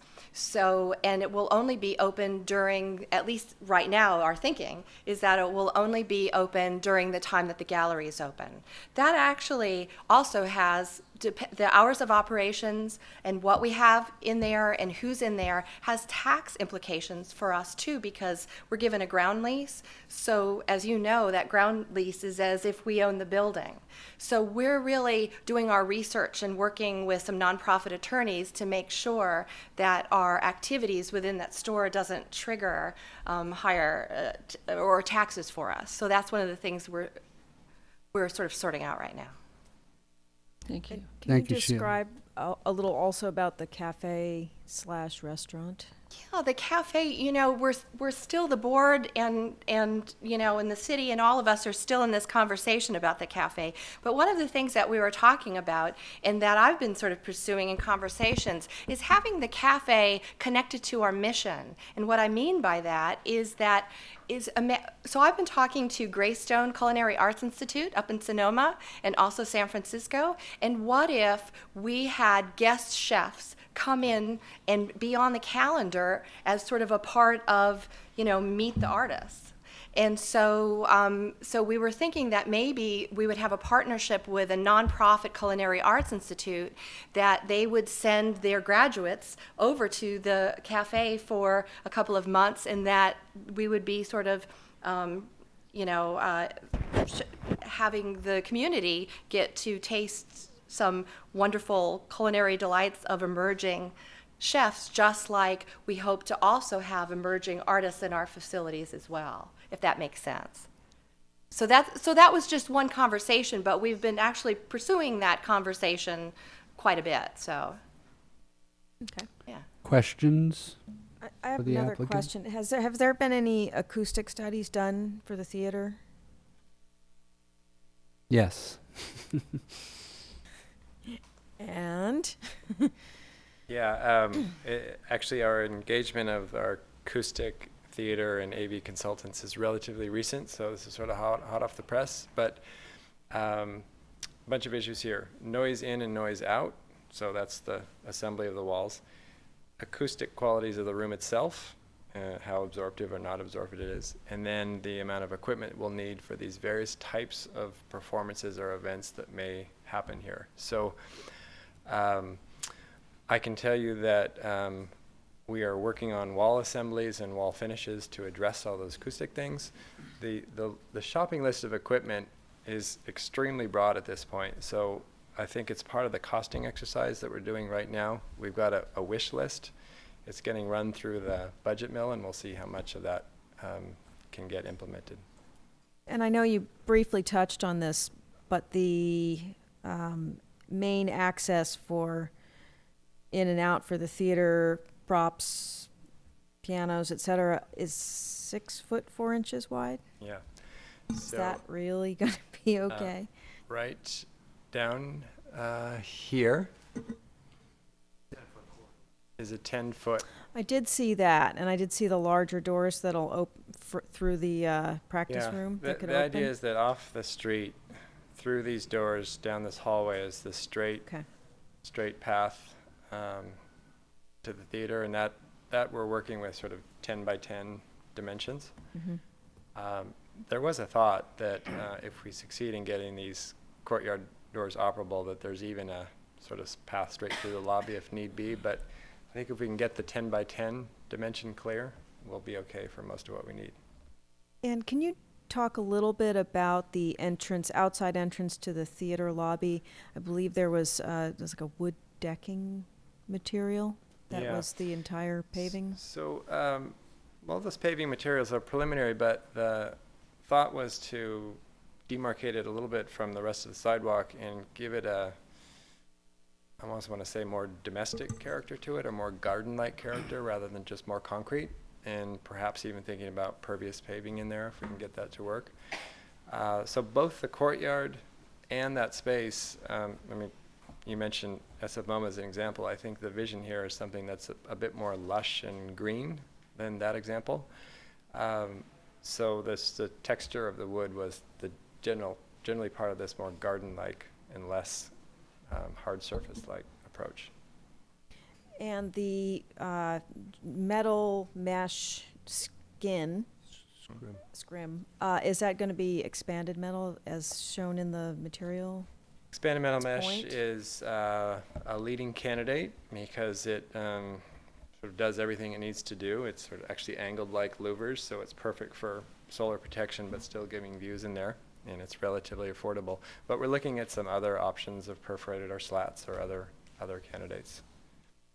Is there anything that you're considering with using that expanded metal mesh that would kind of make it a little more, bump it up a little bit? Or is that like the lighting inside, or, you know? Well, we started talking about the nighttime effect here, and it's a brilliant material for lighting in clever ways. Because it's three-dimensional, you can graze it from the edge so that this whole surface takes on a texture itself. In fact, we're even thinking about the possibility of projecting onto that surface or in the lobby, because you'll see through it. Having used that material before, it takes on a very opaque aspect when the sun hits it directly, but at nighttime almost completely disappears because of the light behind it. I think it is a utilitarian material, but I think it's all in how it's detailed and contextualized. Thank you. I have more questions. Yeah. In looking at the relationship to the courtyard behind us here, did you really look at a lot of different possibilities for maintaining the fountain and some of the nicer aspects that are there now? Because I think it's a really pleasant courtyard that works pretty well. Yeah. So it's a challenge. On one hand, there are some elements there that could absolutely be worth preserving. On the other hand, we had this goal to make that wall much more porous from the standpoint of activating that courtyard and having people come and go and getting views into the building. So these things are a little bit at cross purposes with each other. If you want to make larger openings for views and circulation, yet there's this these interventions that's completely blocking off the wall right now. So at least pieces of it need to get taken out of the way to get these entrances in there. Whether part of it can be retained, I think that's absolutely worth studying. I mean, the overall idea there is to make it a place that you all will want to go have lunch in addition to everyone else, and have it be shaded and green. And Yes? the fountain itself is pretty much right where that door is to the back of house area. Art? This is kind of a off the beat subject question. To me, the restaurant doesn't seem to work too well with that bulb out. I don't think I feel comfortable sitting out there 1 feet away from traffic. It seems like it's a very awkward place to eat. Has any? On the other hand, I like your idea that we have to relate this project to City Hall. To me, the ideal place to put the restaurant would be along the City Hall courtyard, where you would have ability to eat and look into a structured garden. Pretty much, the Young Museum is a good example, where you have a nice restaurant and then you look out into a courtyard and into a sculptured courtyard. It's a lot better than looking at all the traffic going down Hollis Street. To me, I think that would be a more desirable place to put the restaurant. So I don't disagree with anything you just said. My only response would be that you can imagine all the pieces that we're trying to fit into these existing walls of this complex. There's competition for space, and there's competition for proximity and adjacency to the primary entrance. So trust me, we worked on multiple organizations, the gallery on the other side, the theater on the other side, front, back, flip, left and right. We settled on this from the standpoint of offering the most pieces of program with direct access off the primary entrance. So sure, one could imagine cafe flipping over to the City Hall side, but that really wants to be off of the main lobby or off of the main entrance, which puts into question where this entrance would be. So my general point would be, if you pull on a thread here, it unravels over there, and all these things are connected to each other. As far as the parklet specifically, these things are a relatively new invention that we've started to see. Emeryville is experimenting with this. Lots of cities are experimenting with this. Usually one provides a separation between you and the traffic in the form of barriers, fencing, or ideally planters, so that you're not literally in the line of traffic. But I can't argue that there won't be a lot of cars driving by here. I would only argue that the more we can get people, pedestrians, activity, life inhabiting the sidewalk to be a counterpoint for the cars, it's just going to make it a better urban situation here. So no arguments against having lunch on the plaza, but we actually want to bring more people out in juxtaposition to the traffic there. Just don't get them run over. Yeah, try not to. Thank you, Art. More questions? I'm really concerned about the storage space that you're going to need for the gallery. And if nothing, for the temporary structures you're going to have to put up to hang the art on. Yep. And the art's going to come in crates. We'll have to go back in crates. That all needs to be stored somewhere. And, I think it's well said. There's maybe a wishful thinking that some of the back of house storage on the theater side could serve part of that function, but there's going to be competition for that, so point taken. Can you point out all the bathrooms, just using the pointer and including the cafe, and tell us what they're specifically for? Like, looks like that's theater bathrooms along the north side. You guys are planning, and I don't want to get too much into building code, but the quick summary is that we need to make the fixture count work for sort of each separate use, but also cumulatively in the building for all the square footage and potential occupants. So the largest restroom is here, with enough fixtures to accommodate the maximum capacity of the theater. There are restrooms at the back here, which would serve primarily the gallery. And then we've got two restrooms actually in the cafe, with the thought that if this has hours different than the rest of the complex, for example, open later, that you don't have to go through the galleries to get to a restroom. So I think we've got a couple staff restrooms back in here too, but those are the 3 public restrooms. Thank you. And since we paid for them, I'd like to hear from the traffic consultant and just talk about. Can I ask one more quick question before? Sure. Architect? Yeah. Mark. On the back of the gallery, which is the east-facing side, there's a number of windows. Is that so? Onto the parking lot? And why? Yeah. And wouldn't that be a great place for storage? Yeah, yeah. So I'm a little concerned that that's not the best place for a bunch of windows, and maybe they'll be somewhat opaque or something. So- Are those existing openings? Yeah, so you guys are asking a bunch of good questions that clearly the next time we come before you, we should probably show you the gallery occupied and sort of exhibit scenarios. You don't want a gallery wall with a bunch of windows in it. Those are all existing. Okay. So They go away. in fact, not only they're existing, but they're sort of existing non-conforming because that's the property line. So we don't want those windows there. They would be blocked out or covered or painted, rendered opaque. And I think in most exhibitions, one would want to build a chipboard partition in front of them. We're just reluctant to start drawing that as a permanent wall there because one could also imagine a kind of show where it's more three-dimensional work and to have these old brick walls around you might be quite nice. So, but you're right, it's too many windows there. I do have one other question about the amount of administrative space there is. I mean, we're talking about all these competing needs. There seems to be a lot of concern about the amount of storage for both the gallery and the theater and the workshop space for the theater and the number of bathrooms. And it seems like the administrative space is quite large for the size and the nature of the facility. And I'm wondering if that's another place that might be available for trade-offs. Yeah.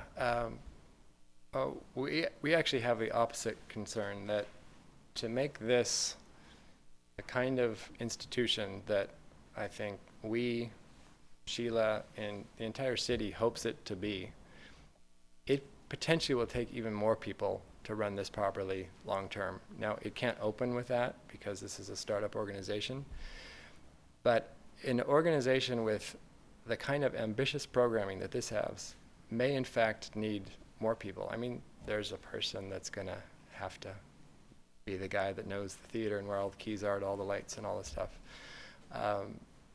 I think that this is sort of already a minimum. It might not have every desk full on day one, but to run this place like it needs to be run, I think there'll be studies done of other arts organizations that say this is really kind of a minimum staffing you'd need.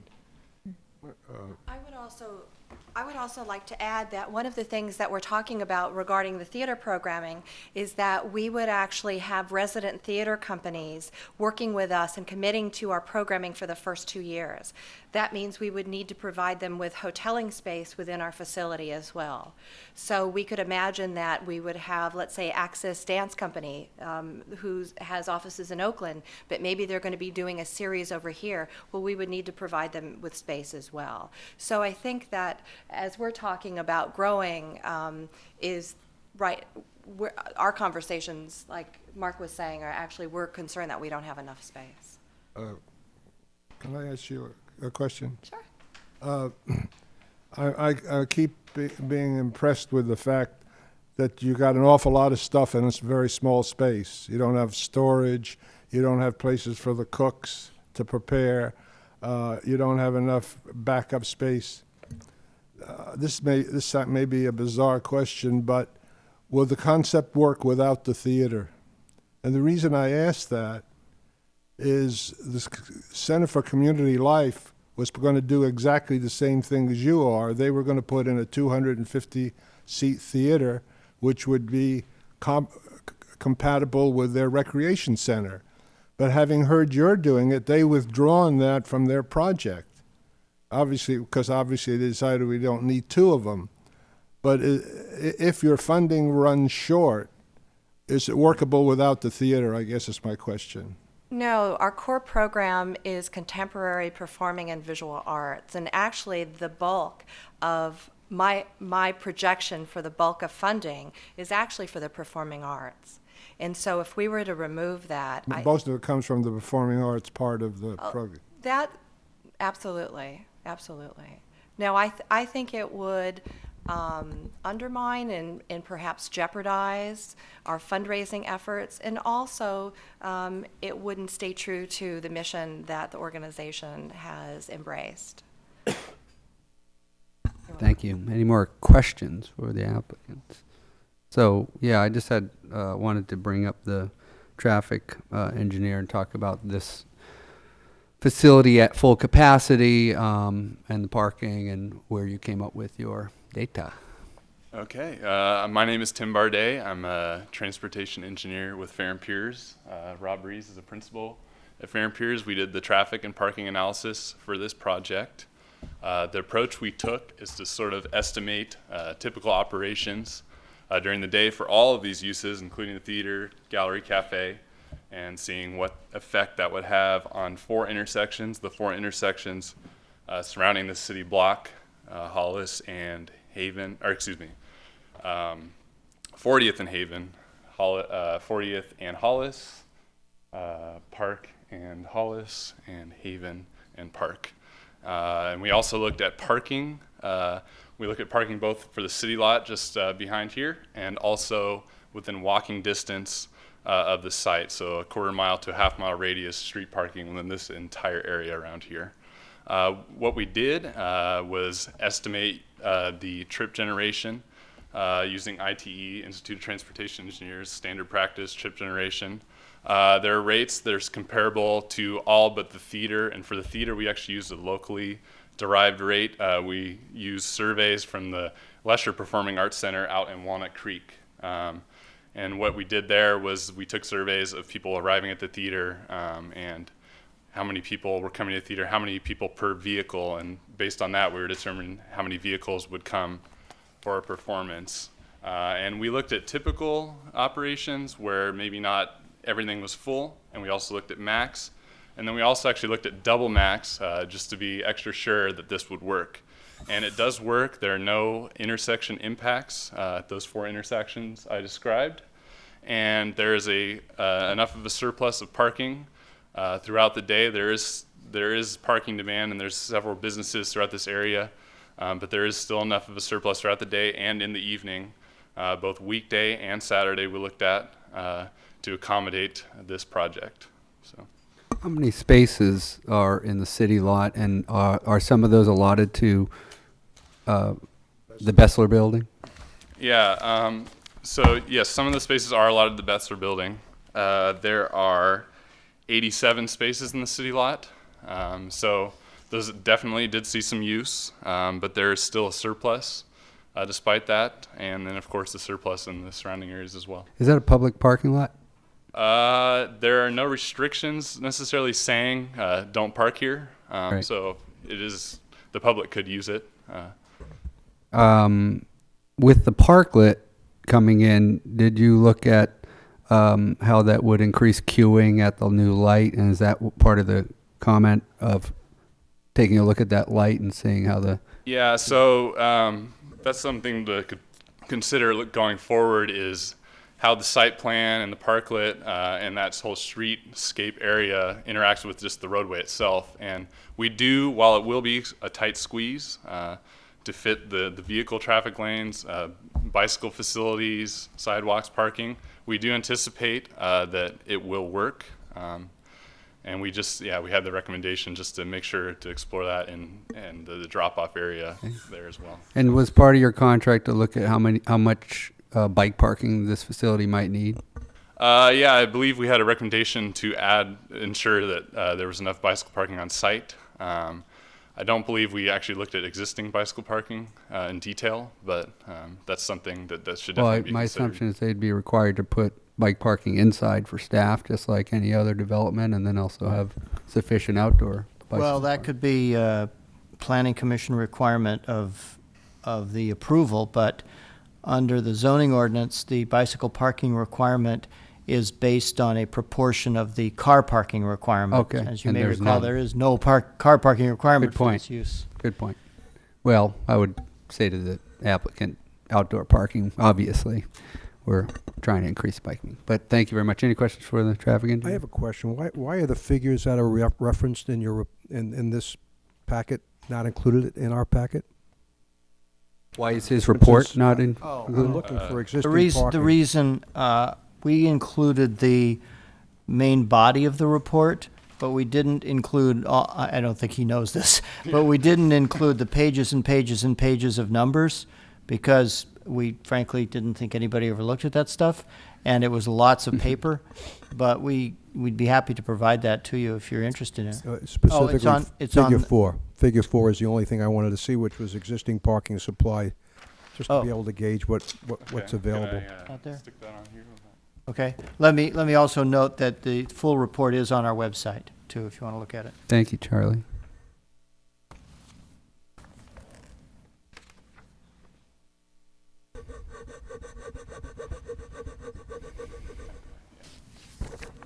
So this is a little bit difficult to see on here, obviously, but most of the street parking in this area is unrestricted. Along 40th, there's no parking on the south side for the most part, and there is some parking on the north side, but yeah, there's parking on almost every block as far as supply is concerned. So the star is middle, center, bottom. That's Yeah, that would where be we're sort talking of the about the entrance entry. to yeah. And can you just describe the colors real quick? Blue, purple, and red. Yeah, sorry, I guess you can see the legend here. So the colors actually refer to the purple is unrestricted. Okay. Red is no parking. The light blue is a 2-hour. So. Okay. Mostly unrestricted parking though in the area. Great. Any other questions for traffic? Thank you very much. All right, Good thank you. way to be prepared. One question for Public Works about the trees, and there was a discussion about whether there's utilities under the underground utilities. Obviously, existing street trees at some point in this, when this comes to a hearing, we're going to hear about the trees, and so we want to know if keeping them there is the best bet. So the trees on 40th Street are mature. And as you know, that we went through a process with the VI.A project to relocate the trees. There's arguments, pros and cons to keep them. So it's something that you're really going to need to figure out. The trees on Hollis Street, we have trees in front of City Hall here. We have these palm trees here. I do recall that when we were planting trees years back, we couldn't do them in some stretches of Hollis Street. And that's the only section right now on Hollis really that doesn't have trees, where on this side of Park Avenue. So we'd have to really research to see whether or not we have space in the sidewalk to do it. Okay. And conditions of those trees on 40th? Actually, on a Steve scale of 1 to 10? Batchelder, our arborist, is here. Our arborist is here. Actually could pulling answer out all the condition of stops. those trees better than I could. All right, well, let's pull up the arborist. The arborist is a person in our neighborhood.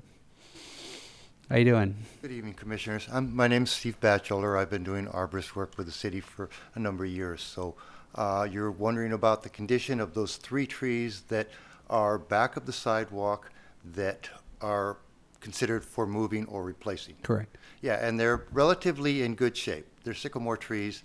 It's one of the most used trees around the world, actually. So they're healthy, and my recommendation would be with the architect as well to leave them in place because they are higher. Won't block your view corridor, and they're healthy, and so I would stay with them as they are. Excellent bit of information. Thank you very much. Okay. That took a little longer than we hoped, but this is an exciting project. So I'm going to open it up for public comment, even though this is a study session. We always like to hear from people in the community. Anybody here to speak on this item? And we have one, yes. Thank you. Good evening, members of the commission. My name is Rick Tejada Flores. For people in the audience who don't know, my wife is Gail Donaldson from the commission. But these are my own my own views. I was pleased to hear all the discussion about storage and all that. The first step is not storing it, it's getting in the building. And I'm concerned about 2 things. One is there's pretty good access for the galleries off of 40th Street, but I think the model you have to use for storage is if it comes in a 5-ton truck, what's going to happen? there's really no way to leave a 5-ton truck there without destroying the bike lane and everything else. There is the end of that land that would not be taken up by the vitrine, which could have a pad and a loading dock. The other entrance for the theater is even more problematic because you don't want to load in stuff through an active building. Normally, theaters have dedicated load-ins, and the easiest way, and there may be some other development issues, but the easiest way would be to cut a ramp on grade from the parking lot to load directly into the back of the theater. Because you're going through a corridor where people are working. You have to protect the walls. Traditionally, load-in walls have steel and stuff on the side, so they have a lot of patching.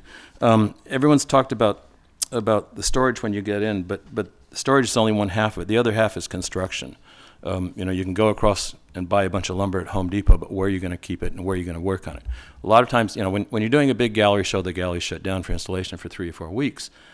But then there's a problem with the last minute when the show's already hung. You don't want to start tearing up the floor. You have to have a shop where you can build stuff.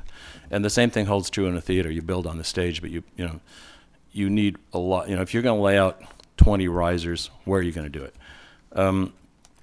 So I think part of what's happening here is that everyone's saying, well, it's a give and take, and there are those interests. But I think and you're saying, well, do we need the theater? The theater's central to the mission. Do you need the restaurant? Is the restaurant central to the mission?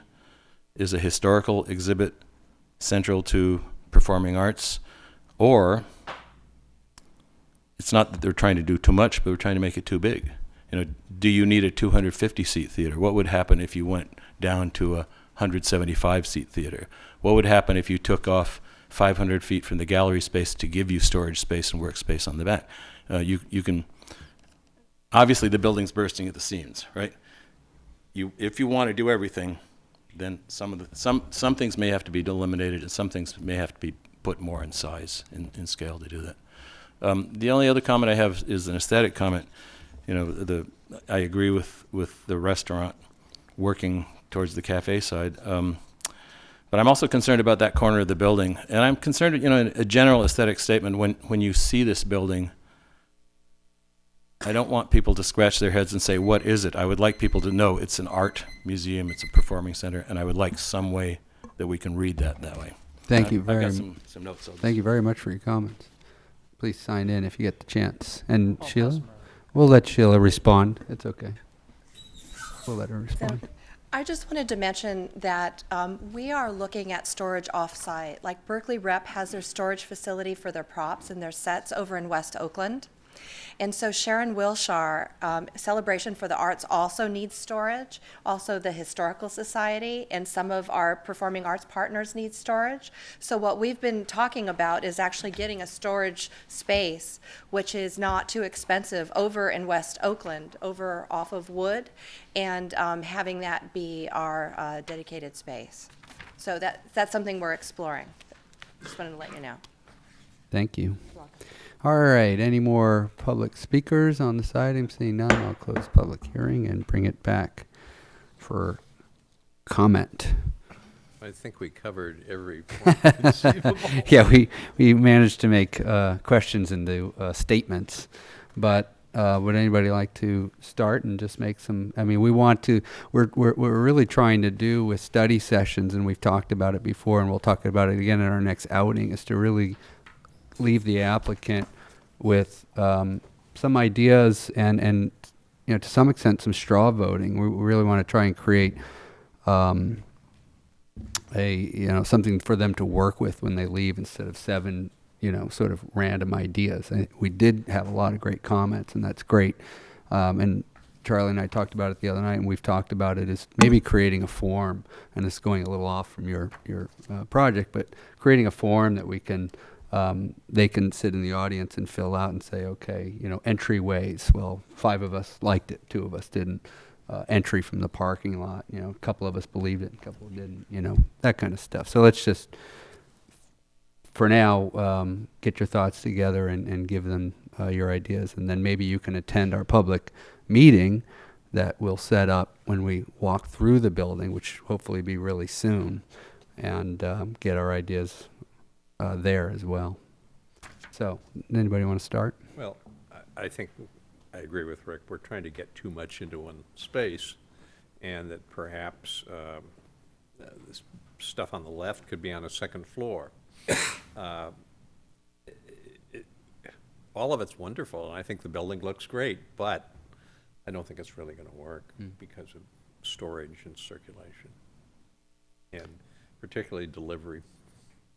So, Buzz, you're suggesting possibly looking at a second floor, or at least opening up the idea of popping up another section of the building that might create some storage somewhere. Or moving these offices to an upper levels. You could even have dressing rooms on an upper level. Something has to be shaken up here because we're just trying to squeeze too much into too little, and I haven't thought about this delivery issue, but I think it's very serious. A delivery issue, okay. Any more? Go right ahead, John. Okay. First of all, this is pretty exciting, and I think it's a great plan. It's when I saw the initial renderings, I was like, wow, this is really cool, and I feel that way looking at this. I think you did a great job of marrying the old and the new and preserving as much as the brick as you can, and that's all wonderful. So overall, I think it's really great. Things like the store, I'm okay with the store where it's at. I think that's one of the things that staff wanted commentary on. Because I think we really want to invite people into the building, get them into the building, experience the whole thing. So I think that's fine. The trash, because we are fighting for so much space inside the building, I think it makes sense to put it outside. I don't know of a better location than this. It's back to back with the city's trash. I'm a little concerned about the access to it off of 40th Street, but it is a parking lane there, so I think that is kind of the best solution. It may not be ideal, but I think it's the best solution. For the street trees, this is one that I would typically argue move the trees to the design guidelines. But I think you made some really good arguments here for keeping them where they're at. And given everything else that's going on with this, it's probably a little out of character for me, but I'm okay with keeping the trees where they're at in this particular case. Trying to catch the other things that you wanted. So I think the thing, though, with the parklet, I don't think the parklet functions very well on Hollis Street. I'm all for parklets. I think they're a great idea, but I think in this specific location, it doesn't work very well because of the amount of traffic. And as somebody pointed out, you're going to have cars coming around off of 40th Street making a left-hand turn. I think it'd be a scary experience for the people sitting at that. John, would you be open to the parklet moving north or anywhere, or you just want it out? I think it could move north. That might be a solution. What if it was narrower and right in front of the lobby? That's a possibility. I'd be open to that, definitely. The thing that probably, well, I actually think Rick brought up some really good points about the access to the building. I think that's something that that really needs to be addressed. I like what Buzz said about the possibility of going up a floor. Height is one of the conditions. I have no problem with the height. I think that's great. I think it's suitable for this area of the city. If there's one thing to me that doesn't work very well in this whole thing, it's probably the restaurant, cafe, kitchen area, and the whole connection of the food. And totally understand what you're saying about you pull the thread here and this unravels over here. But I just don't, I think we need to look for a better way to connect it, maybe with a lobby, connecting it with that somehow. I don't think it works for catering. I don't think it works for a cafe. And maybe the solution is to do something creative with a lobby to tie the two together. When we have the celebration of the arts, where we're going to put things like the bar and set up for the food. It's the whole food thing just isn't working for me. Kind of on the vein of the storage, one of the things that I'm looking at is a beautiful, hopefully beautiful acoustic piano in the theater. That really should be in a climate-controlled area, and like everything else, we don't have a room to put it in its own room, but maybe what we can look at is creating a path that's wide enough to get it into the gallery space, which probably is going to be conditioned 24/7, whereas the theater, hopefully we're going to be reducing the temperature at night and when it's not occupied. So just another consideration there. Those are probably my comments for now. Thanks. Well, I think it's a really ambitious and a really exciting project, and you are trying to get a lot of things going on in a limited space, and I appreciate the challenges of that. I think in terms of the value engineering issues, it seems that maybe this retail store might not be a real one of the primary integral parts, that it may not be part of your basic. It's a nice compliment, but it may not be part of the basic mission, and I appreciate that you said that it would be run by volunteers. That helps. It's just looking for ways to eliminate some things, create some more space. That seems like one that's a little bit lower on the list. The cafe, the parklet, the way they're doing it in San Francisco is they create the spaces as temporary sort of, let's try it out and see if it really works things, rather than build it. So don't know whether that's being looked at as relocating curb and gutter and doing that, or whether it's really being looked at as a temporary, see how it works kind of situation. But I don't think it's a good location for a parklet. Just the whole atmosphere and what's across the street and the traffic on 40th Street don't seem to lend themselves to that very well. And an alternative might be, I like the idea of activating the street and the whole frontage and having the active uses on the front of the building. Maybe one of the alternatives is really looking at how the cafe can be open into the building more, so that you perceive it more from the sidewalk. Maybe it has the doors, the windows that open, so that the front entry is, the whole front facade can open up and be more permeable to the street. That might be nice. I like the way that the old and the new is juxtaposed with the metal mesh and the glass and the old brick. I think it works really well with the whole City Hall complex, because we've got that juxtaposition of the old and the new there. Like John, I would typically say move the trees out to the street, but I think that it really is a good point that they're in good health, that they're mature, and that they're above the line of where you'd want to be looking at the art. And in recent months, there's been a tiny little gallery up on San Pablo Avenue that's had video installations on at night, and it's about the window's about half the size of that doorway there, but you drive by and you look at it and you say, oh my God, what's that going on? There's movement, there's light coming out of it. So I think that really could be something that is also a bit of an anchor and a beacon that would work really well.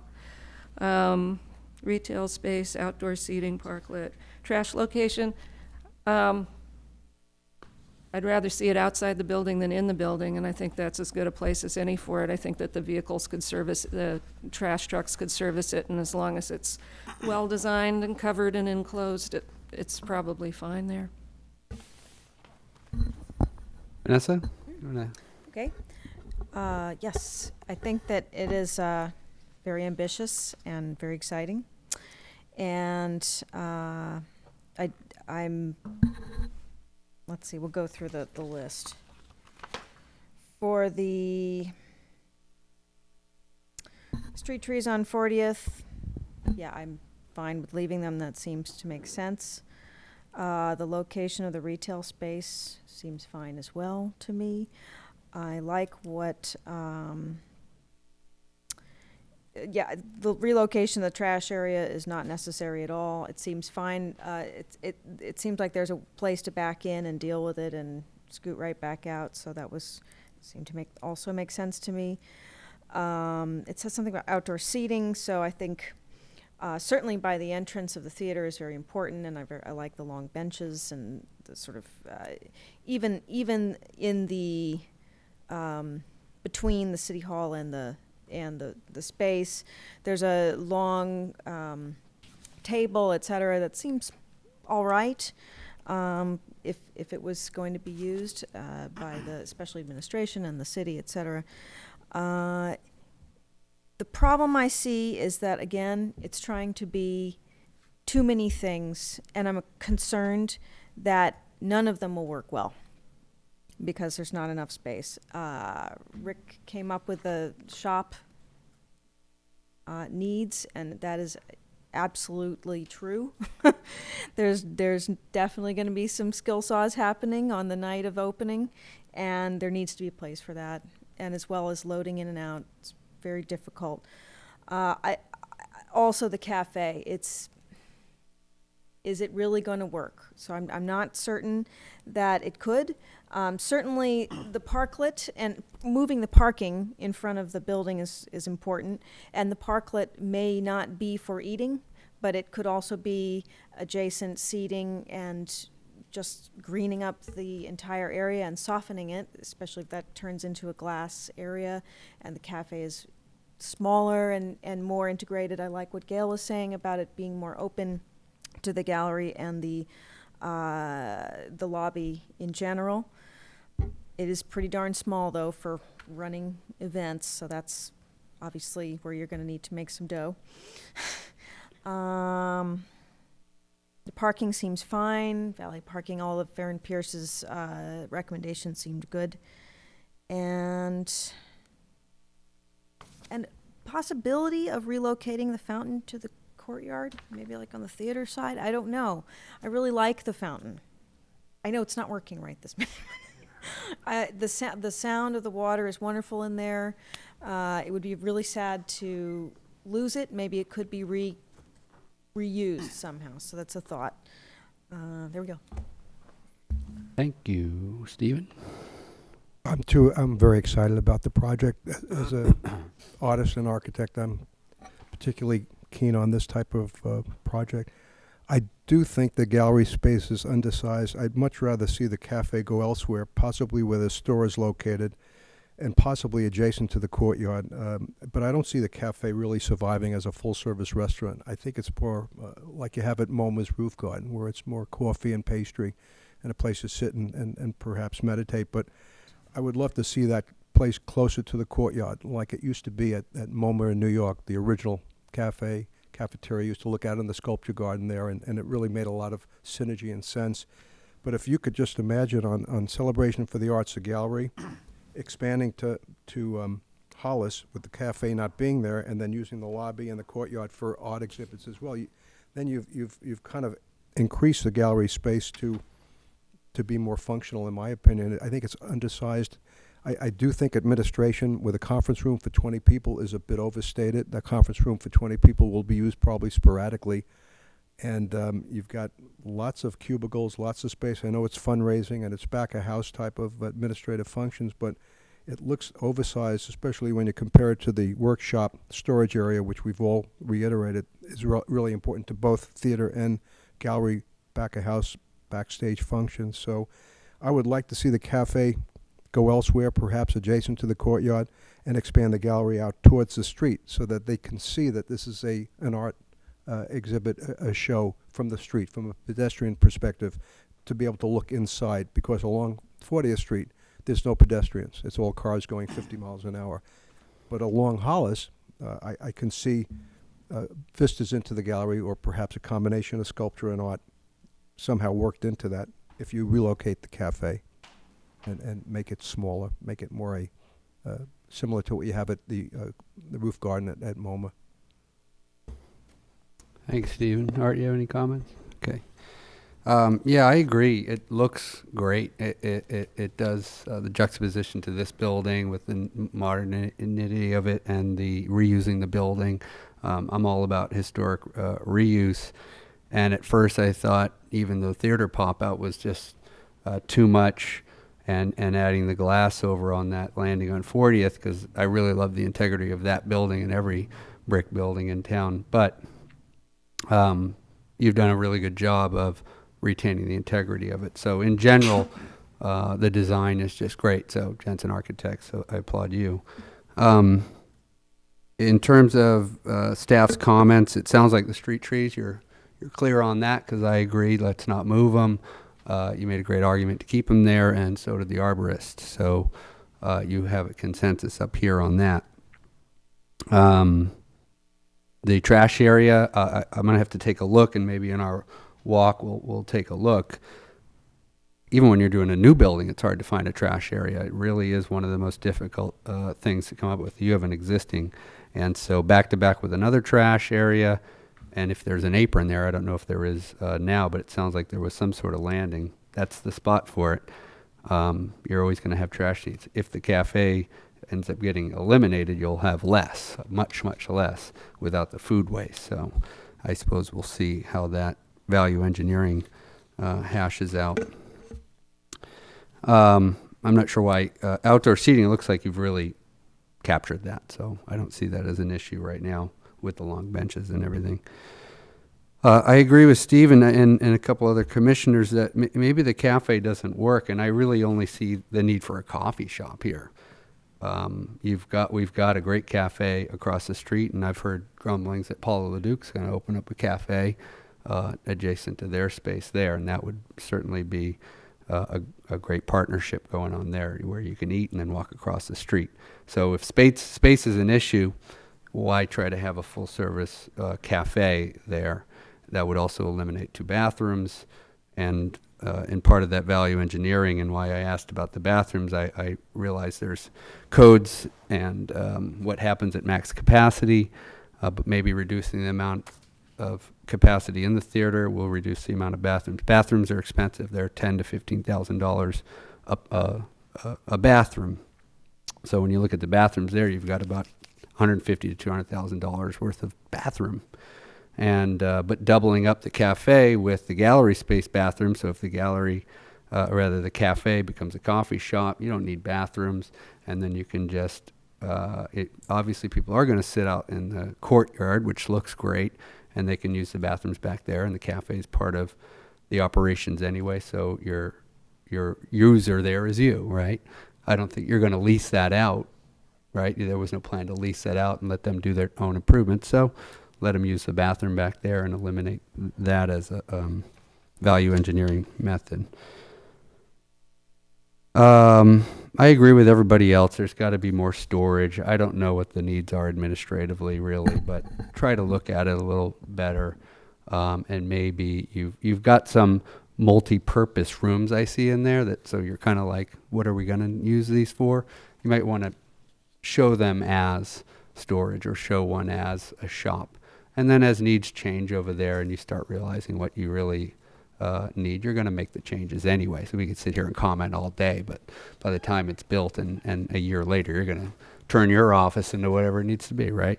But consider it, and at least we won't all go to the opening and say, look, they're storing crap in the corner. We knew it. And then the parklet. You know, I love parklets, and they're popping up all over in San Francisco and the Mission, and they're totally working. They're increasing business in the restaurants and the galleries, and increasing people walking down the street, and they're great, and they're really, really awesome. It just doesn't work here because of the traffic, knowing this road as all of us do. So I like Gail's idea of maybe a temporary, where you just kind of blockade it out and you work with Public Works in the city. And then maybe it becomes permanent because it's working great. So just consider that, and that's it. And so that's the end of my comments, unless anybody else has a random comment. No? Let's try to set that walkthrough meeting up right now. Okay. I didn't hear any I didn't go through comments here that were radically different from each other in terms of not having consensus on the different issues that we've outlined. So I think your direction's been pretty clear. Thank you for that. I'm looking at the second half of July. Okay. And I've looked at the city calendar to see what dates might not have other things going on. I'd like to suggest 2 possible dates. One is Monday, July 18th, and the other would be Tuesday, July 26th. July 18 would work for me, the 26th would not. Okay. I like a Monday meeting, the 18th. Anybody? Now, we would Some like... shakes? I think I'm good with both of those. We, of course, would like to have the ECA folks along. Are you available on Monday, the 18th. After work hours? It'll be in the evening.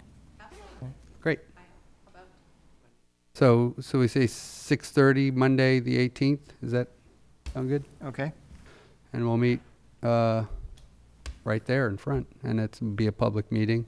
Yeah, we'll notice this as a special meeting of the Planning Commission because there will obviously be a quorum of the commission there, and you'll be talking about it, I'm sure. And that will allow any member of the public who's interested to come along. Great. So I think we'll probably, well, we can decide where we're going to meet. We can either meet it right there at the building, or we can convene here first and then walk over. Yeah, whatever you actually, want. come to think of it, why don't we just meet on the stairs of City Hall? Does Okay. that sound good? Then we'll walk over. 6:30? 6:30. So thank you very much. Great presentation, exciting project. Thanks for your time. Thank you so much. Yeah, we all want it to work. Yeah. Definitely. Does anybody need a 2-minute break or? Okay, yes, no? Okay. Yes, Oh, actually, yes. yes. I would like Two to- minutes, 2 minutes. Let AC Transit tree removal set up.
All right, let's try and get back on track.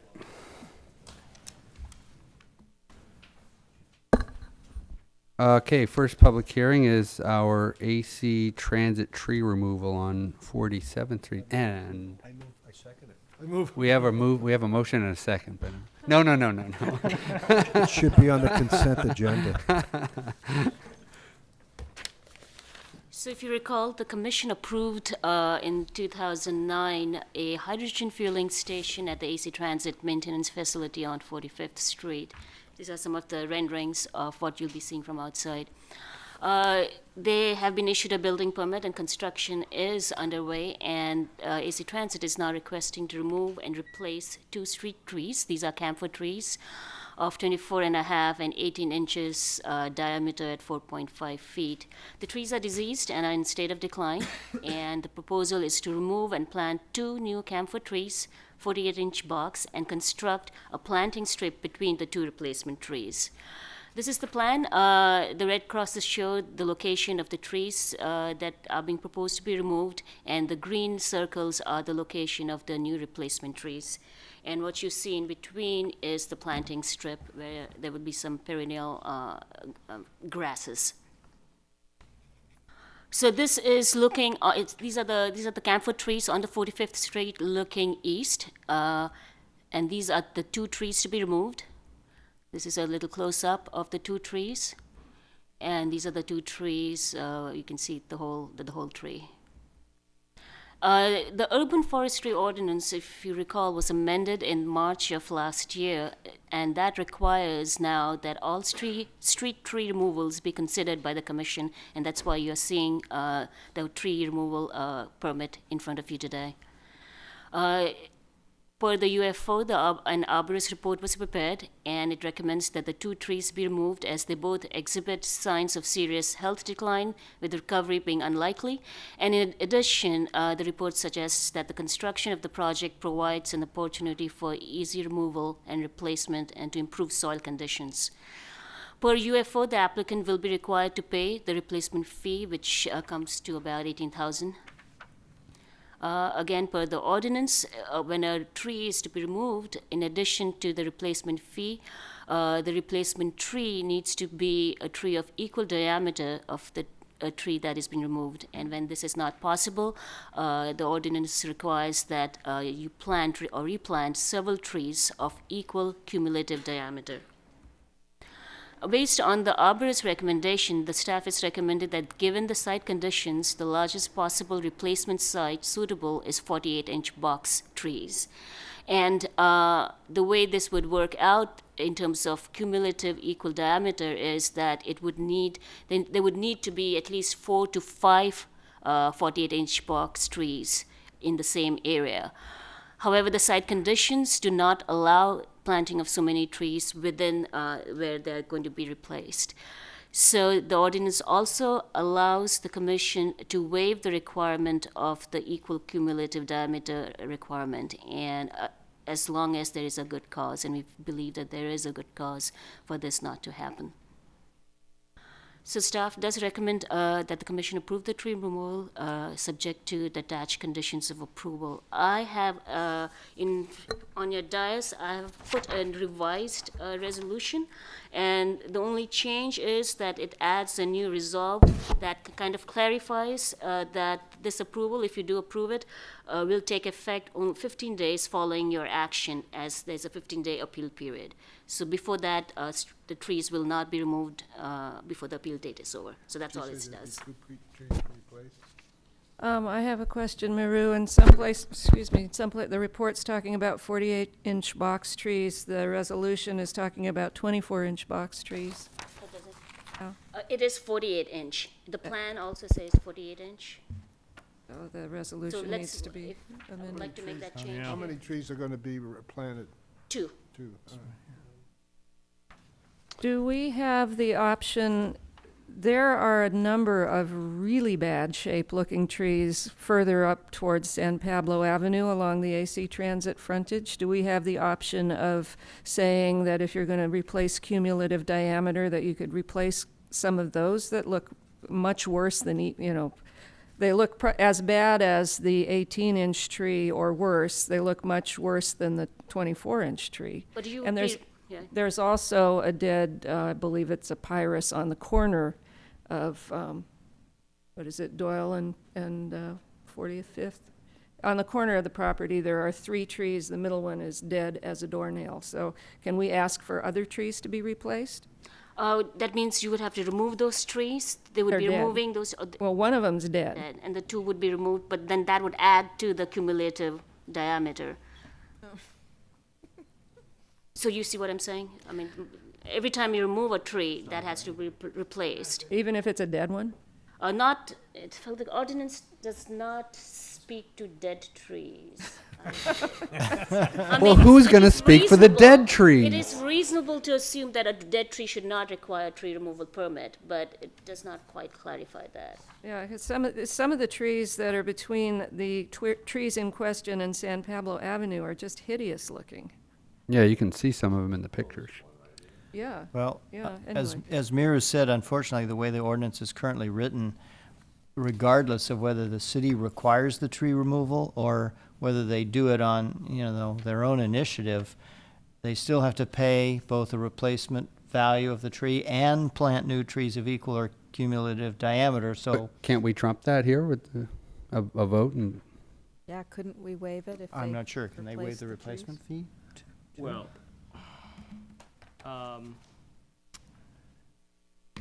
the ordinance. not for the trees that are alive and doing well. Are you going to speak for the dead trees, Maurice? I'd like to speak for the dead trees. If there are any dead trees that are out there, Public Works would, if we had funding, we would go out there and cut them down and put a new tree up. So if we only getting 2 out of the 4 trees that they should be planting, if we could find a place to put a tree, let's take out a dead tree and put the tree in. The dead tree looks like it's on the parcel. It's not in the sidewalk. Well, I'm talking about for street trees. Yeah. This is not for private trees. Mhm. But I believe the property line is at the, are you talking about a tree on? It's outside the corner. wall on the corner of 45th and Doyle. Yeah, I'm And not there's familiar if that's 3 on public trees right of and way or the not. middle Where one is- where the wall goes at an angle, Mhm. where the Yes. railroad track used to be? Is that, so it may be, is it our, I don't know. I don't know where the Public? property. Look at I the don't know where survey. the property line is there. But the camphor trees that are in decline have value still. So they're, I don't know that we can, with our ordinance, just take out a living tree. So. Even if it's in we might want to decline. hear from the arborist. I mean, I've thought that there's some of those camphor trees, we could prune some of the dead wood out of it. And of course, it'll be a mature tree that's in declining health, but maybe it'll improve. We might want to hear from Well, Steve let's Batchelder. let's have Mr. Batchelder come up, and I assume he's looked at all the trees on that block. Yes, we were asked to look at all the trees. So we did look at most of the trees on the street. And the camphor trees that you referred to that are on the east end are truly in bad shape, and they have almost no value. Actually, they're kind of an eyesore. So They are. that's They're almost a awful. negative value from my perspective. The And how trees many of those are there? There are 4 of them, I believe. Is that correct? it's like it. Yeah, there's 4 of them in a group. There's one that's actually not too bad, 2 of them that are really bad. And what the situation is, when you look around the trees, you can see there was some sidewalk work before, and that probably cut some roots. Camphors are notorious for getting verticillium wilt when they get stressed, and the way they're dying back is, it's likely that they've got a problem, and they're not likely to get any better. So, like I say, my recommendation would be to replace those if you could, but, depends on funds. As far as it's a pear tree on the 3 pear trees where the middle one has died. I wouldn't really recommend replacing that. We have a big problem with fire blight. You can see even Yeah. behind the city hall, and putting too many pear trees in close proximity is not good. So I would just cut that one out and leave Let it the out. other ones fill Or if in. you wanted to put another species of tree in there, then that's what we'd recommend, is buffering the transfer of fire blight. But as far as the trees up there, like I say, I don't feel they have much of any value. If you were to take them out, there's no real loss. So Could you stay there? Charlie, or staff, I guess. We're talking about other trees down the street and everything. I mean, can we sort of try to make a motion that would serve us in getting some of these declined or dead trees out and not really cross the line in terms of the UFO, but keeping in what is it, 48.5, cumulative total, and trying to get 4 trees, essentially, and some I dead guess trees out. there's a question of, maybe the city attorney might want to chime in here, but a reasonable nexus or reasonable relationship to the scale of this project. Yeah. And, initially they didn't request to remove any trees. Sure. This is, Of this course not. hydrogen fueling plant, granted, AC Transit does own that whole, Yes, they virtually do. the whole block. The hydrogen fueling plant is only a short portion of that. And any tree that you remove and you replace, if you want the replacement tree to thrive, there's going to have to be, soil preparation, which is not cheap. And I don't think they were bargaining for any of that. They were I just see. bargaining on replacing the 2 trees. course. So you might want to hear from the applicant. Of course, this is also a public hearing, so Yeah, you can have yeah. to hear from the public as well. But Just you wanna say asking the anything about question that, on what Michael? we can I mean, unilaterally do up here. Charlie makes a good point. There is that important idea of proportionality between the project in question and the project site and the remedies, if you will, that you're proposing in terms of how to address the replacement of the trees. And so what we're talking about here is the site, is this particular site, which is encompassing these 2 trees. And then as for the issue of, other trees elsewhere that are not necessarily on the public right-of-way, our ordinance only speaks to trees which are located in the public right-of-way. Any more questions for the arborist? Can I make one more comment? Go right ahead. Because I spoke, AC Transit with the 2 trees they're replacing is doing extraordinary preparation. They're putting in the silva cell, providing a real root volume. Most of those other most street trees die because of high compaction, and they're just in too small a pot. Their roots can't get out. So they're doing these trees right. It's very expensive, but I think they're doing a good job. But that's the problem. If you were going to replace other trees, the cost of doing it right is, significant. I see. So. Wait, would you recommend replacing with camphor species? Yeah, the camphor species is a good tree. It's been a street tree for a long time. What we now do is we don't use trees propagated from seedlings. We use trees propagated from cuttings because we don't get that big bulbous base on, because it's a different type of, anyway, the structure works different based on. So they're grafted, or? No, they're just cutting. When you Saplings. start with a cutting, you don't get, what the bulbous base on a camphor tree is for is if it's damaged, it has all these latent buds that can sprout up and keep the tree alive. It's a survival tactic. So that doesn't go with the cuttings. Gotcha. Just like when we take a redwood tree, if we take a lower lateral cutting, we get a low bushy tree. There are different genetic characteristics in trees. So the camphors along the greenway, is that mostly verticillium wilt that's hitting them? They look pretty terrible that too. was a Between water problem. I 59th checked it a while ago. Somehow we don't like bubblers. Anyway, it's a water problem. It's overwatering, and that needs to be got under control. So that's a totally different. It might be verticillium moving in there as an opportunistic fungi, but it's definitely the source is a water problem in the soil. Right, especially between 59th and 61st. They look Yeah, bad. there's camphor trees, once they get stressed, roots cut or whatever, usually verticillium moves in. It also hits pistache and a lot of maples too, but they can recover if they have a good situation. The soil there is not good, so. Okay. One more question. No, not for him. Oh, no, okay. Any more questions for the arborist? Ask our city attorney a question. Thank you very much. Thank you. Apparently, as I understand it, the ordinance says that if they remove those 2 trees, they're required to replace up to 4 trees. But wasn't that what she said? Yeah, equal or cumulative diameter. To get diameter, take 4 trees. Is there Or 4 to anything in 5. the ordinance that says those trees have to be replaced on site? Why can't they be replaced somewhere else? In other words, make them replace the 4 trees diameters, but put them somewhere where they can be planted. That's possible. Of course, that does mean that the soil has to be prepared. And Well, they'd have to do that anyway if they were going to plant 4 trees, wouldn't they? are you suggesting as a replacement for some of these other trees that aren't doing so well? Or somewhere else in the city? No, where the trees aren't doing well. Well, the problem there is then you're cutting down an existing tree, and that kicks in a whole nother level of requirements. Make an exception.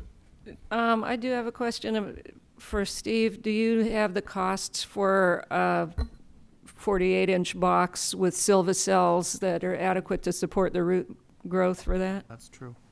Yeah, good point. You know, what it's going to cost to do as that? As far as the silva cell, I don't have numbers on that exactly. I know because they're when we not talk cheap. about with a tree, a camphor tree is a tree that requires probably to reach its, you know, a mature, healthy life requires about 1,500 to 2,000 cubic feet of soil volume for the roots to grow in. Wow. And silva cell, we're not getting there. We're just basically, if you understand what we traditionally have had for trees, is 12 cubic feet with maybe soil compacted, maybe not. So you see trees that don't grow, and there's a reason. So yeah, the cost is, I don't know. He can probably give you, they've researched, I'm sure, the cost on the silva cell already, so you can get, from AC Transit, you can probably get a better estimate of what they're doing and how many cubic feet they're going to be replacing. Thank you. One last question. For instance, if one was to replace a new number of trees, if we could possibly get around not triggering, and we replace them with 24-inch box, would you still, the volume of soil for the silva cells would still need to be at that 215 Yes, that's to based on the 2,000? species of tree and its mature requirements. And I can't remember if you wrote that you were not recommending planting 48-inch boxes? Well, no, I've recommended 48-inch box tree is the largest practical size tree to plant. Gotcha. Okay, thank you. Chair Flores, one other little point of information. Any tree that's removed, we have to notice, as you know, and it has to be approved by the Planning Commission. You can't just add additional trees to be removed at the hearing tonight because they have to be tagged, and the public has to be given notice about that these other trees are also going to be removed. So you'd have to come back at a future meeting if you were going to do that. Understood. Can we hear from the applicant? Thank you. Jamie Levin, I direct the hydrogen program for AC Transit, and I fully appreciate your concerns. I'm very much in favor of urban forestry, and quite honestly, it would be nice if we could replant all of those trees. We could have taken the approach of not doing anything with the trees that are there now. We put a great deal of investment in this station, and I think it is a facility that this city will be extremely proud of. We're very excited about the station. If any of you have been by there or passed by recently, we're putting up our solar canopies. It's all coming together. It will be something that will be internationally acclaimed. But we looked at the situation there as we took out the sidewalks and cleared the area, and the root structure is at the same grade or above the sidewalks. And apparently in times past, we replaced the sidewalk because it was disrupted, and in terms of ADA access and pedestrian access, it wasn't great. And the trees, because they were never planted correctly, it just uprooted the sidewalk again. And you can see that if you go either east or west from there. So we looked at the situation and said, well, we could simply, with DPW and the ADA access, we could pave over that with the new sidewalk and leave it the way it is. And then in a few years, we'll be right back to the situation we were before. It is not something we want to do. We see this facility as a showcase for all of that we're doing for AC Transit and for the hydrogen program. And so it was our desire to see if there was a way we could create a win-win situation. And we asked the city staff to get involved with us. We met with the arborist, and we're adopting all the recommendations. In fact, I've asked the engineers to work with the arborist. We want not to just make it look pretty for the moment, but we want to make it look nice for the long term. With respect to cost, our estimates are not cheap.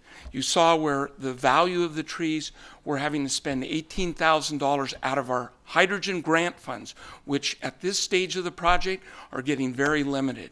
Our estimate that we've received from the landscape designers for fixing the substrata and putting in the silva soil and planting 48-inch box trees will be somewhere around $40,000. This is not a cheap effort. If I would hate to see a situation where if your commission decides that we should be planting more trees and dealing with that issue, it will push us over the edge and we will end up simply leaving the trees there and doing something which I think is substandard. The last point I want to make is I spotted that tree on the corner too, and it's funny, I hadn't not noticed it, and I actually sent an email yesterday to our facility maintenance people. I don't know if it's on our property or if that is a right-of-way strip, but it shouldn't exist as it is. It's pretty bad. It's a wrong statement, if anything. So if you have any other questions that I can address. Thank you. Any questions for the applicant? No. Okay, thank you for your time. Commission? Oh, I'm sorry. This is a public hearing. Open up public comment. Seeing none. You want to make that motion now? I move we approve the staff recommendation. That's with the correction to 48-inch box, right? With the correction of 48-inch box in the resolution. So replacing the 2 trees with the 2 of comparable as you've designed it, and paying the fee. Motion by Hoff. Second. Second by Buzz. Motion by Hoff, second by Cardoza. Ready? Okay. Commissioner Donaldson? Aye. Commissioner Hoff? Aye. Commissioner Kummerly? Aye. Commissioner Sherman? Aye. Commissioner Steinberg? Aye. Commissioner Cardoza? Aye. I'm sorry, Vice Chair Cardoza, and Chair Flores. Aye. 7 ayes. The application is approved. This decision may be appealed to the City Council within 15 days. Thank you very much, and let us know about your opening and if you're going to have a ribbon cutting. Actually, we had a meeting with the, I'm sorry. It's okay. We've had several meetings with the DOT Secretary of Transportation, Ray LaHood. He's indicated both an interest in participating possibly in a dedication in the fall. He also has said quite openly that he would like to get President Obama to be out here to see this. I'm not holding my breath about that, but there's a lot of federal dollar investment in this technology, and I'm looking forward to when you will see regularly our new fuel cell buses. They are fabulous, and they are proving that we're on the right path with this technology, Great. and you'll be very impressed. Thank you. We already are. Thank you so much. Thank you for your support. All right. Well, I'm sure 7-Eleven didn't think that was going to take 24 hours, but it almost did. Last public hearing. Oh, and look, Arlie's going to make the presentation. Good evening, Commissioners, Chair Flores. So tonight we're looking at a CUP for 7-Eleven. The CUP is to not for the use, but to operate for 24 hours. So 7-Eleven is going into a retail site in the Oak Walk project, right on the corner of 40th and San Pablo. It's across the street from Black and White Liquor, down the block on 41st from Anna Yates Elementary, and a few blocks away from a similar use, which is pretty much a convenience store. I should mention right here that this use permit and their proposed use do not involve alcohol any way, shape, or form. Here is the site plan for the entire Oak Walk project. Building 1 is where 7-Eleven will locate, right on the corner. There will be some leftover retail space here, as well as an additional retail unit on the corner of 41st and San Pablo. This is a surface parking lot that surrounds Building 1. There are both retail and residential parking spaces in this building. The large mass here is purely residential units, as well as some single-family homes that are part of the project along here. Oh, actually, you know what, let me go back one. Just to call out, there's one single bike rack here that has 2 bike parking spaces. It's about equidistant from the 2 proposed entrances for 7-Eleven. This just shows the building envelope of building 1. The demising wall, the dividing wall will be about here, giving about 2/3 of the space to 7-Eleven, 2,800 square feet, and leaving this space 1,611 square feet that is currently empty. So you can see here there are 2 sets of double doors right at the corner. This is the current plan for the building. It shows no doors here, but in this floor plan for the 7-Eleven space, there are some doors proposed to the rear entrance. That's being processed as a separate administrative design review permit. Looking at this floor plan, as I said, there's the 2 double doors at the main entrance next to the sales counter where the cashier will be. The main floor space is shelving. There are coolers in the back, and behind them, the kind of storage space with a small manager's office.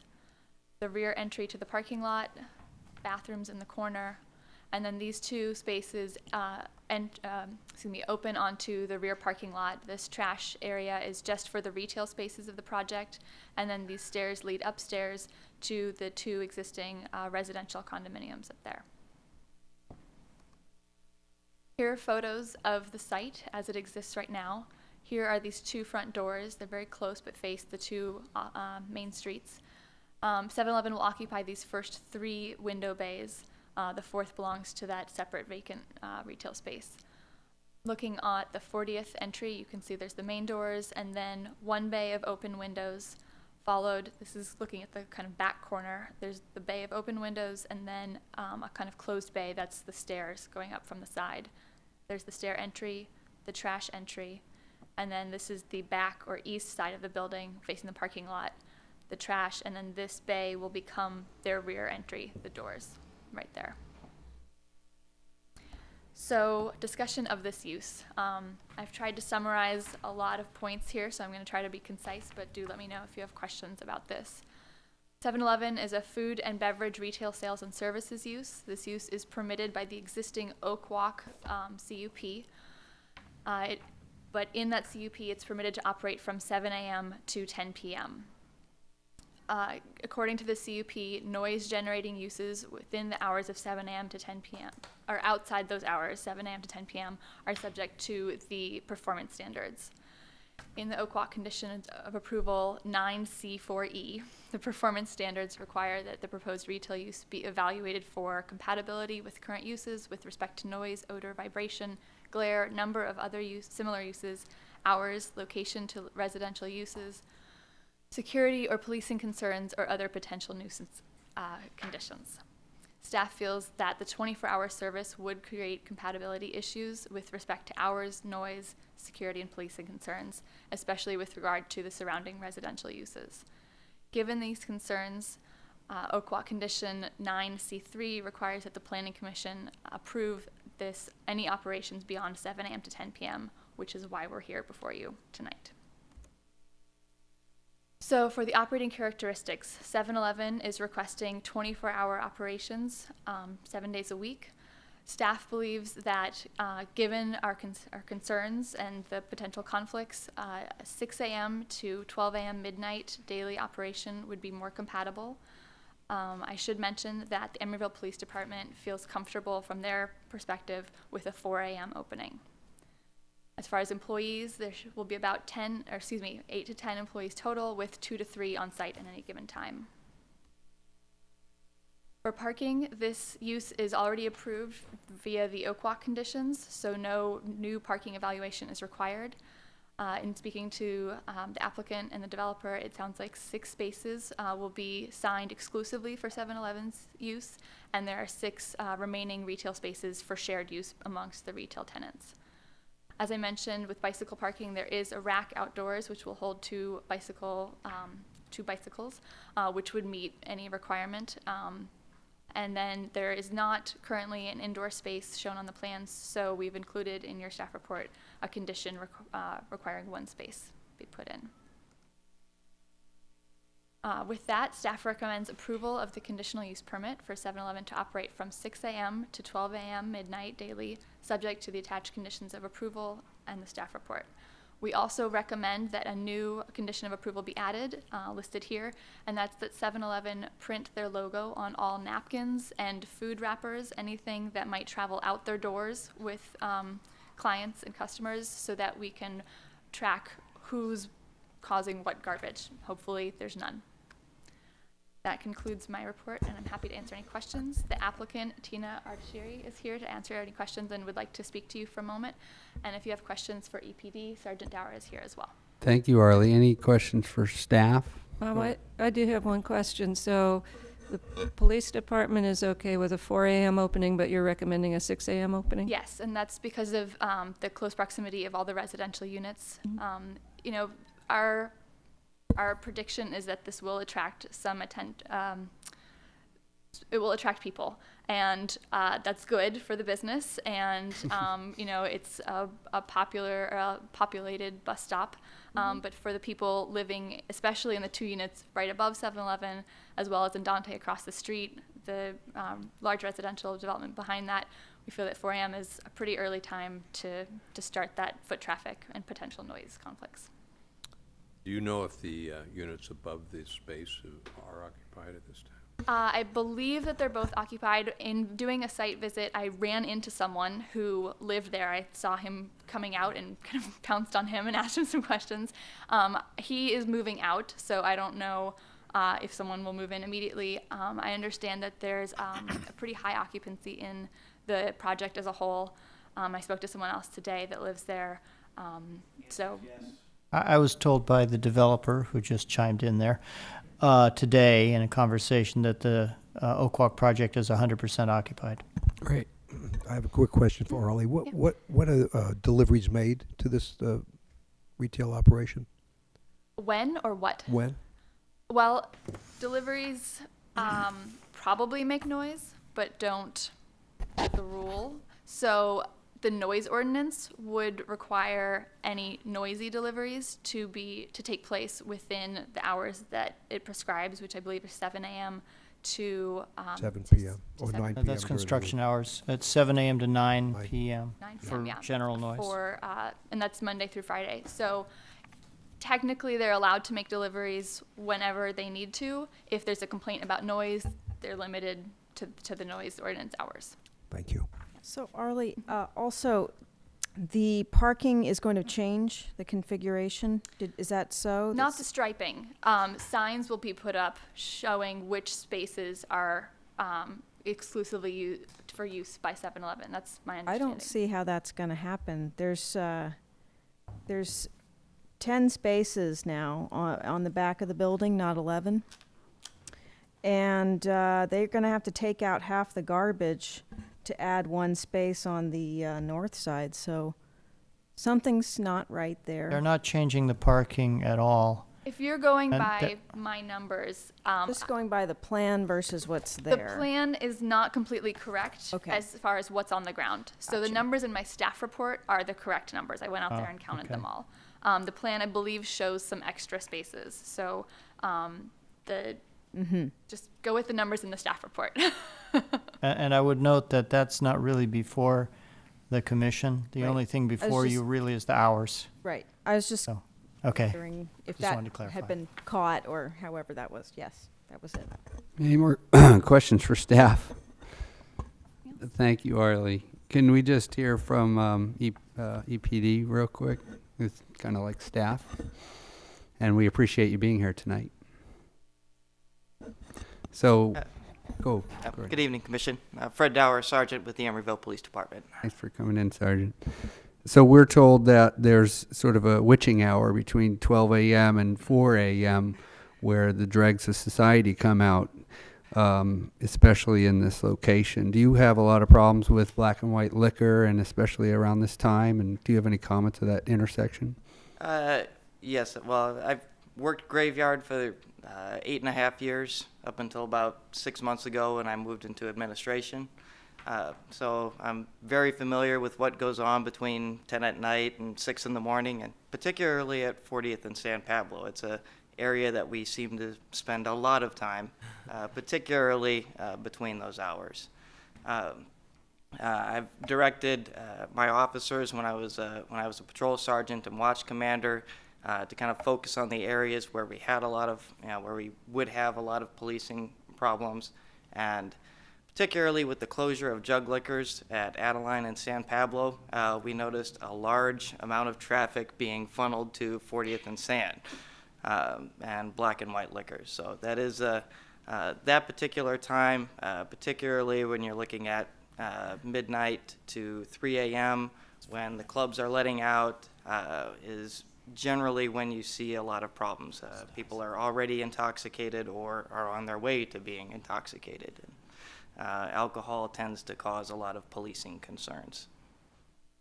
Being that a lot has changed in your 8.5 years of service, especially at that intersection with Andante coming in and this project coming in, and yes, jug liquor and check cashing going away, sometimes an active use like this can help with security, and maybe we'll hear from the applicant that they're going to have a security person there after a certain hour too that could work directly with EPD when problems occur. Could you comment on that? Absolutely. We have had experience with security. Black and White hired a security officer, I know, for a while. Our main concern is that even with a security officer on site, one of the main concerns is going to be noise generated by the traffic going into that area. Because of the unique location where you have residences directly above it, and then you have residences surrounding the area where people would be parking and congregating before they go in, because the main parking is going to be on that interior courtyard area, which is where most of the residences are going to be are facing. It makes kind of a funnel area for that. I lost track. That's okay. I was talking about how there's increased activity there. Increased activity. When you have all the people in that area, even if you have a security officer on site, they're going to be reacting to noise. They're going to be, when they see people congregating, they're going to be going out. But by the time you do that, once the words leave your mouth, you can't bring them back. Once the noise is already generated, the people are disturbed, you can mitigate it and stop it from occurring more, but you can't, it's already happened, basically. And that's where from a policing concern, when you look at other developments, the residences that went in where check cashing used to be at 3801 Place. At 3801 San, when you look at the noise complaints from Andante regarding activity in front of the bank club or the bus stop and 40th and San, historically, that's, if you take those situations and apply it here, that's what we're looking at. Is IHOP open 24 hours? Do you know? I don't believe so. Does anybody know? It's not. IHOP is not open 24 hours? Not sure. Okay. Yeah, The club is open 24 hours. Well, the club is and the restaurant is? No, the In the club? The Oaks Club is I know the Oaks Club is. The Oaks Club restaurant is also. And the Oaks Club restaurant Well, runs 24 hours. The restaurant actually closes. The restaurant closes down. The kitchen stays open for players. Sure. But the rest. But What time does the restaurant close? About 10 o'clock, isn't it? Something. I think it's midnight. Midnight. It's later than I've had dinner there later than 10 o'clock. Yeah, I think it's midnight is when the Hofbrau, because I know you had to get in there before if you I wanted. just looking for other 24-hour uses in the neighborhood. You look at Denny's, we kind of had the same issue with 24-hour operation. We had a number of incidents there where we ended up requiring them to close from 2 a.m. to 4:30 a.m. and that's why we came up with the 4 o'clock.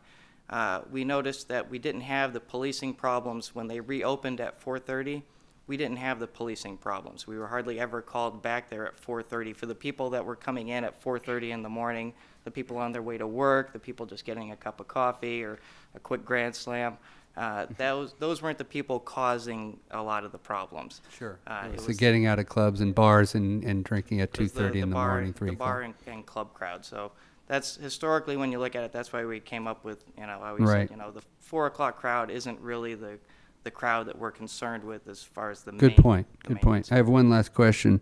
If they're open late, say, after midnight or even at midnight, with this additional door they're putting in the back, would you, in your opinion, would you lock that door after a certain hour so that there's more focus on coming in and out on the more exposed doors? Or what's your opinion on having an escape out of the back, so to speak? Well, I think the fact that they're not applying for off-sale alcohol, I think will mitigate a lot of that. I think what you would see would be a lot of grab and runs out of the beer cooler, and that would be a concern, particularly where the point of sale stations are basically away from that door. I think if you lock those doors, that's basically where everybody is going to be parking. That's going to be that's going to be pretty much the main entrance for people. Okay. So. Enough said. Any questions for EPD? Thank you so much for coming out. Would you get up early to come? Actually, no. I'm in administration. I've been here since 7:30 this morning. So. All right. Well, we really appreciate your time. Thank you. The applicant like to make a presentation? Good evening. Nice to meet you all. I'm so pleased to stand before you this evening to talk about 7-Eleven's interest at the subject property. My name is Tina Ardeshiri, and I'm here on behalf of our client, 7-Eleven Corporation. Could you just speak up a little bit and come in? Thank you so 7-Eleven, much. after extensive research of demographics, local taste profiles, consumer trends, and 7-Eleven's new product offering of fresh food, they signed a lease to occupy approximately 2,800 square feet at this location. And I believe that 7-Eleven will best serve the needs of the customers at this location. As the Commission is aware, 7-Eleven's desire is to have a successful 24 hours operation at this location. However, we understood that the staff recommending the hours of operation occur between 6 a.m. to midnight. So I would respectfully request the Planning Commission to at least allow opening at 4 a.m., closing at midnight. And this proposal does not involve the off-sale alcohol. So I feel that the noise impact by these hours is going to be negligible. And 7-Eleven's goal has been consistent to be a good neighbor, responsible corporate citizen, and invest in the community. And especially at this location, they're going to provide 35 linear feet of fresh food, which are sourced locally, and they're committed to cleanliness, health, and wellness. And I believe the success of 7-Eleven at this location is going to enhance the tax revenues, foster entrepreneurship, and create opportunities for small business owners to invest in their community. In closing, I would like to thank the entire staff team for their respective efforts and time reviewing this project. Senior representative from 7-Eleven and I here to answer any questions you might have. Thank you very much. Thank you very much. Any questions for 7-Eleven? Have you alerted the residents of this community of your proposed use of this retail space? No, we did not. Any reason why?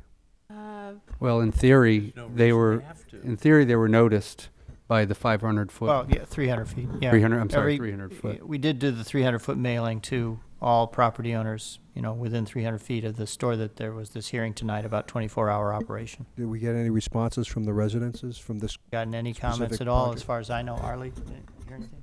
No. These are rentals. They were built as condominiums, but they're being rented out. Right. Do you have any more questions, Stephen? No? Gail? So would that go to everybody's address, or is it just to the property owner? Well, actually, we also mail to the tenants. Okay. Yeah, renters get them. Any more questions for the applicant? Thank you so much. This is a public hearing. I'll open it up. Oh, I'm sorry. He's public. He's a public. He's public and. But come on up, Stuart. Hi, thank you. Commissioner Flores, Planning Commissioners, I'm Stuart Grendel. I'm the general partner of the owner of Bay Rock Oaks LLC, owner of the building. Happy to tell you we're 99% leased. We completed construction in April of '09, so it's been about a 2-year trek to stabilize the property. Very pleased to tell you that this history, to go back here, if you look at the design of the building, if you remember the San Pablo specific corridor plan called for having front doors, and we've got a tenant here that's obviously a viable business that's going to utilize those front doors. It's been a struggle over the years to find certain businesses that just can't adapt and change their operations and have to deal with, you know, doors, the back and the front. And this is a tenant that's going to activate the street. We've had that space, you know, vacant since it was built, and we've had the relocation of the bus stop that occurred from the Andante location to our location to accommodate the rapid, the bus transportation line. The buses, interesting enough, the buses frequent the site at about 12 to 15-minute intervals throughout the day. They terminate at 12:15 a.m. They commence at 5:15 a.m. on that side of the street. The F line to San Francisco, the express line, also commences at 5 a.m. And I don't know about Emeryville around, but you certainly hear the diesel trucks coming up there's a slight grade there, about a 3 or 4% grade from the frontage of Andante up to the city limit. So you have these noise generating uses already out there. We've got triple pane windows there. Our highest rents per square foot are in those 2 units above. They're occupied. Our average household income on our conventional units there are $105,000 a year in the projects. And I've announced the proposed occupancy of 7-Eleven to we have monthly get-togethers, like Frank, like your great property management arm does up the street. We have nice little social get-togethers. We announced it, and there was no negative reaction. At least no one spoke of anything negative about the use. So I think people are waiting to see something coming there. Our biggest noxious use is the trash and the transit trash that gets dropped there at the bus stop. We have a trash enclosure there that's for residents' use. One of the intelligent things we did, and I guess we got lucky here, is we designed a large enclosed trash enclosure room at the back of the space. And that will accommodate both units there in the retail space. And we did that, I think, my memory serves me correctly, we did that because we anticipated some sort of use like this, but primarily probably a food use with intensive use of trash. So that was smart. And that's enclosed. That has a roll-up door. Is that access from the restaurant too, or rather this retail space, or do you have to come out? I think so. No, you have to come around and use it. So you have all these uses, triple pane windows. Literally, when you sit up in the space, you just don't hear these things that go on. However, the people that have rented there, It's okay. He's an applicant, in my opinion, so we'd like to hear. The people that have rented there have been, you know, it's an urban situation, and the design of that space worked out quite well. So that hasn't been an issue. I read the crime reports trailing 5 months. By the way, you have an excellent online resource in the crime reports, and I talked to our sergeant here earlier this evening, and District 7, 8, and 9, which really represent the core retail area, San Pablo South Avenue corridor here, you have about 1/6, about 20% of your reported actual booked crimes occur in that district. We haven't had any. We did have a burglary in our building. We have had no other crime reports on our side of the street. So we've been really lucky. Things have been great. Obviously, we have great response time. We have a police presence that the sergeant pointed out to me that is just a great thing, having that on the street. So our little noxious uses that we deal with every day are just the traffic caused by the bus and people just being, idiots dropping trash and that kind of thing. I think the staff report has adequately addressed the trash issues here. I just want to be here to answer any of the questions for you. Thanks, Stuart. Any questions for the property owner? So you have 2 other retail spaces, assuming this one gets rented up by 7-Eleven? Well, our other retail space at the north end is our leasing office. We've used that for... Oh, that autonomous one? Yeah, it's okay. 1,000 square feet. We've used that for social events as well, and that seems to be well accepted. So that'll stay like that, probably? Yeah, so we've had activity now on the other, it's about 1,400 feet remaining. So I'm optimistic with things changing the economy. We're getting a lot more tours there. I'm feeling good about it. And, we're very excited about 7-Eleven just because their whole presentation has changed. And you go to other cities in America like Chicago and New York, obviously being the most extreme example. Mr. Daly's operation for merchandising and reaching out to the local market, specializing, if you will, in each sub-market, buying food locally, that kind of thing. That's a big deal. We don't want a schleppy tenant in there. Certainly. We've got a multi-million-dollar project, highest rents right above it, and our residents are very sophisticated as well. That's enough. Thank you very much, Stuart. Thank you. So, public comments. Go right ahead, sir. Not sure. Not sure if you guys want to hear me or not. My name is Dennis Daly. I'm the senior real estate representative for 7-Eleven. And there's been a lot of people talking about excited to come to Emeryville. We're excited to come to this corner. And we think that we have over 40,000 stores, more stores than anybody in the world. And the way we've got to that spot is by being very good neighbors and being aware of the people around us and practicing what we call retailer initiative and trying to satisfy the neighbors and have the products in our store that they want. Our business model, as you know, is 24 hours with beer and wine. We're willing to take some risks here, and they are financial risks for us. We're going to lose $200,000 to $225,000 annually without beer and wine, and we'll lose maybe up to $100,000 if we have to close from midnight to 4 a.m. We would be willing to take that risk. It would be very difficult for us financially if you require us to close midnight to 6 a.m. Is 7-Eleven a franchise? We are almost exclusively franchised. In some parts of the country, we have corporate stores, but our model is franchising. Okay. And where's your next closest store? We have several stores in Oakland. I think we have one store in Emeryville, too, but I'm not positive. Is there another store in Emeryville? I don't think you. No. This should be your first. We'd be interested in opening more. There's some other areas that would love to have you, I'm sure. Any questions? Thank you so much for your time. Thank you. I'll bring it back to the commission, close the public hearing. Can I just take a couple of straw votes? Who would be open to 24-hour use for this site? 1. Who would be open to the 12 and 4 a.m. as they're requesting? 1. We have plenty. Okay, this really is about the time, but does anybody else have any comments outside of that? Arlie, you mentioned the thing about the trash on the name of the store on the I don't see it in the conditions. No, it was added later. It's not in the existing conditions, so it was something that you would have to add as part of your motion. Okay. And What was that, Gail? That the napkins, cups, and everything Oh, I be see. labeled with 7-Eleven so that they can keep it track. Because everyone likes that, I'm sure. Yeah.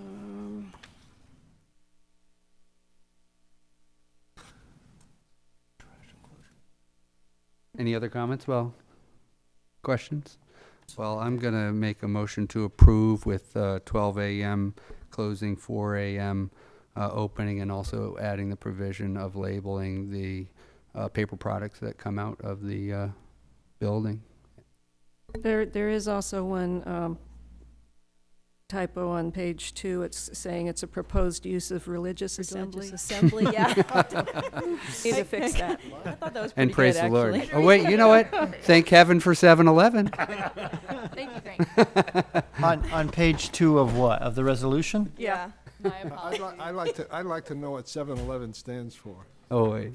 It's the one time a year they make coffee fresh. Boy, I missed that one, What is didn't it? I?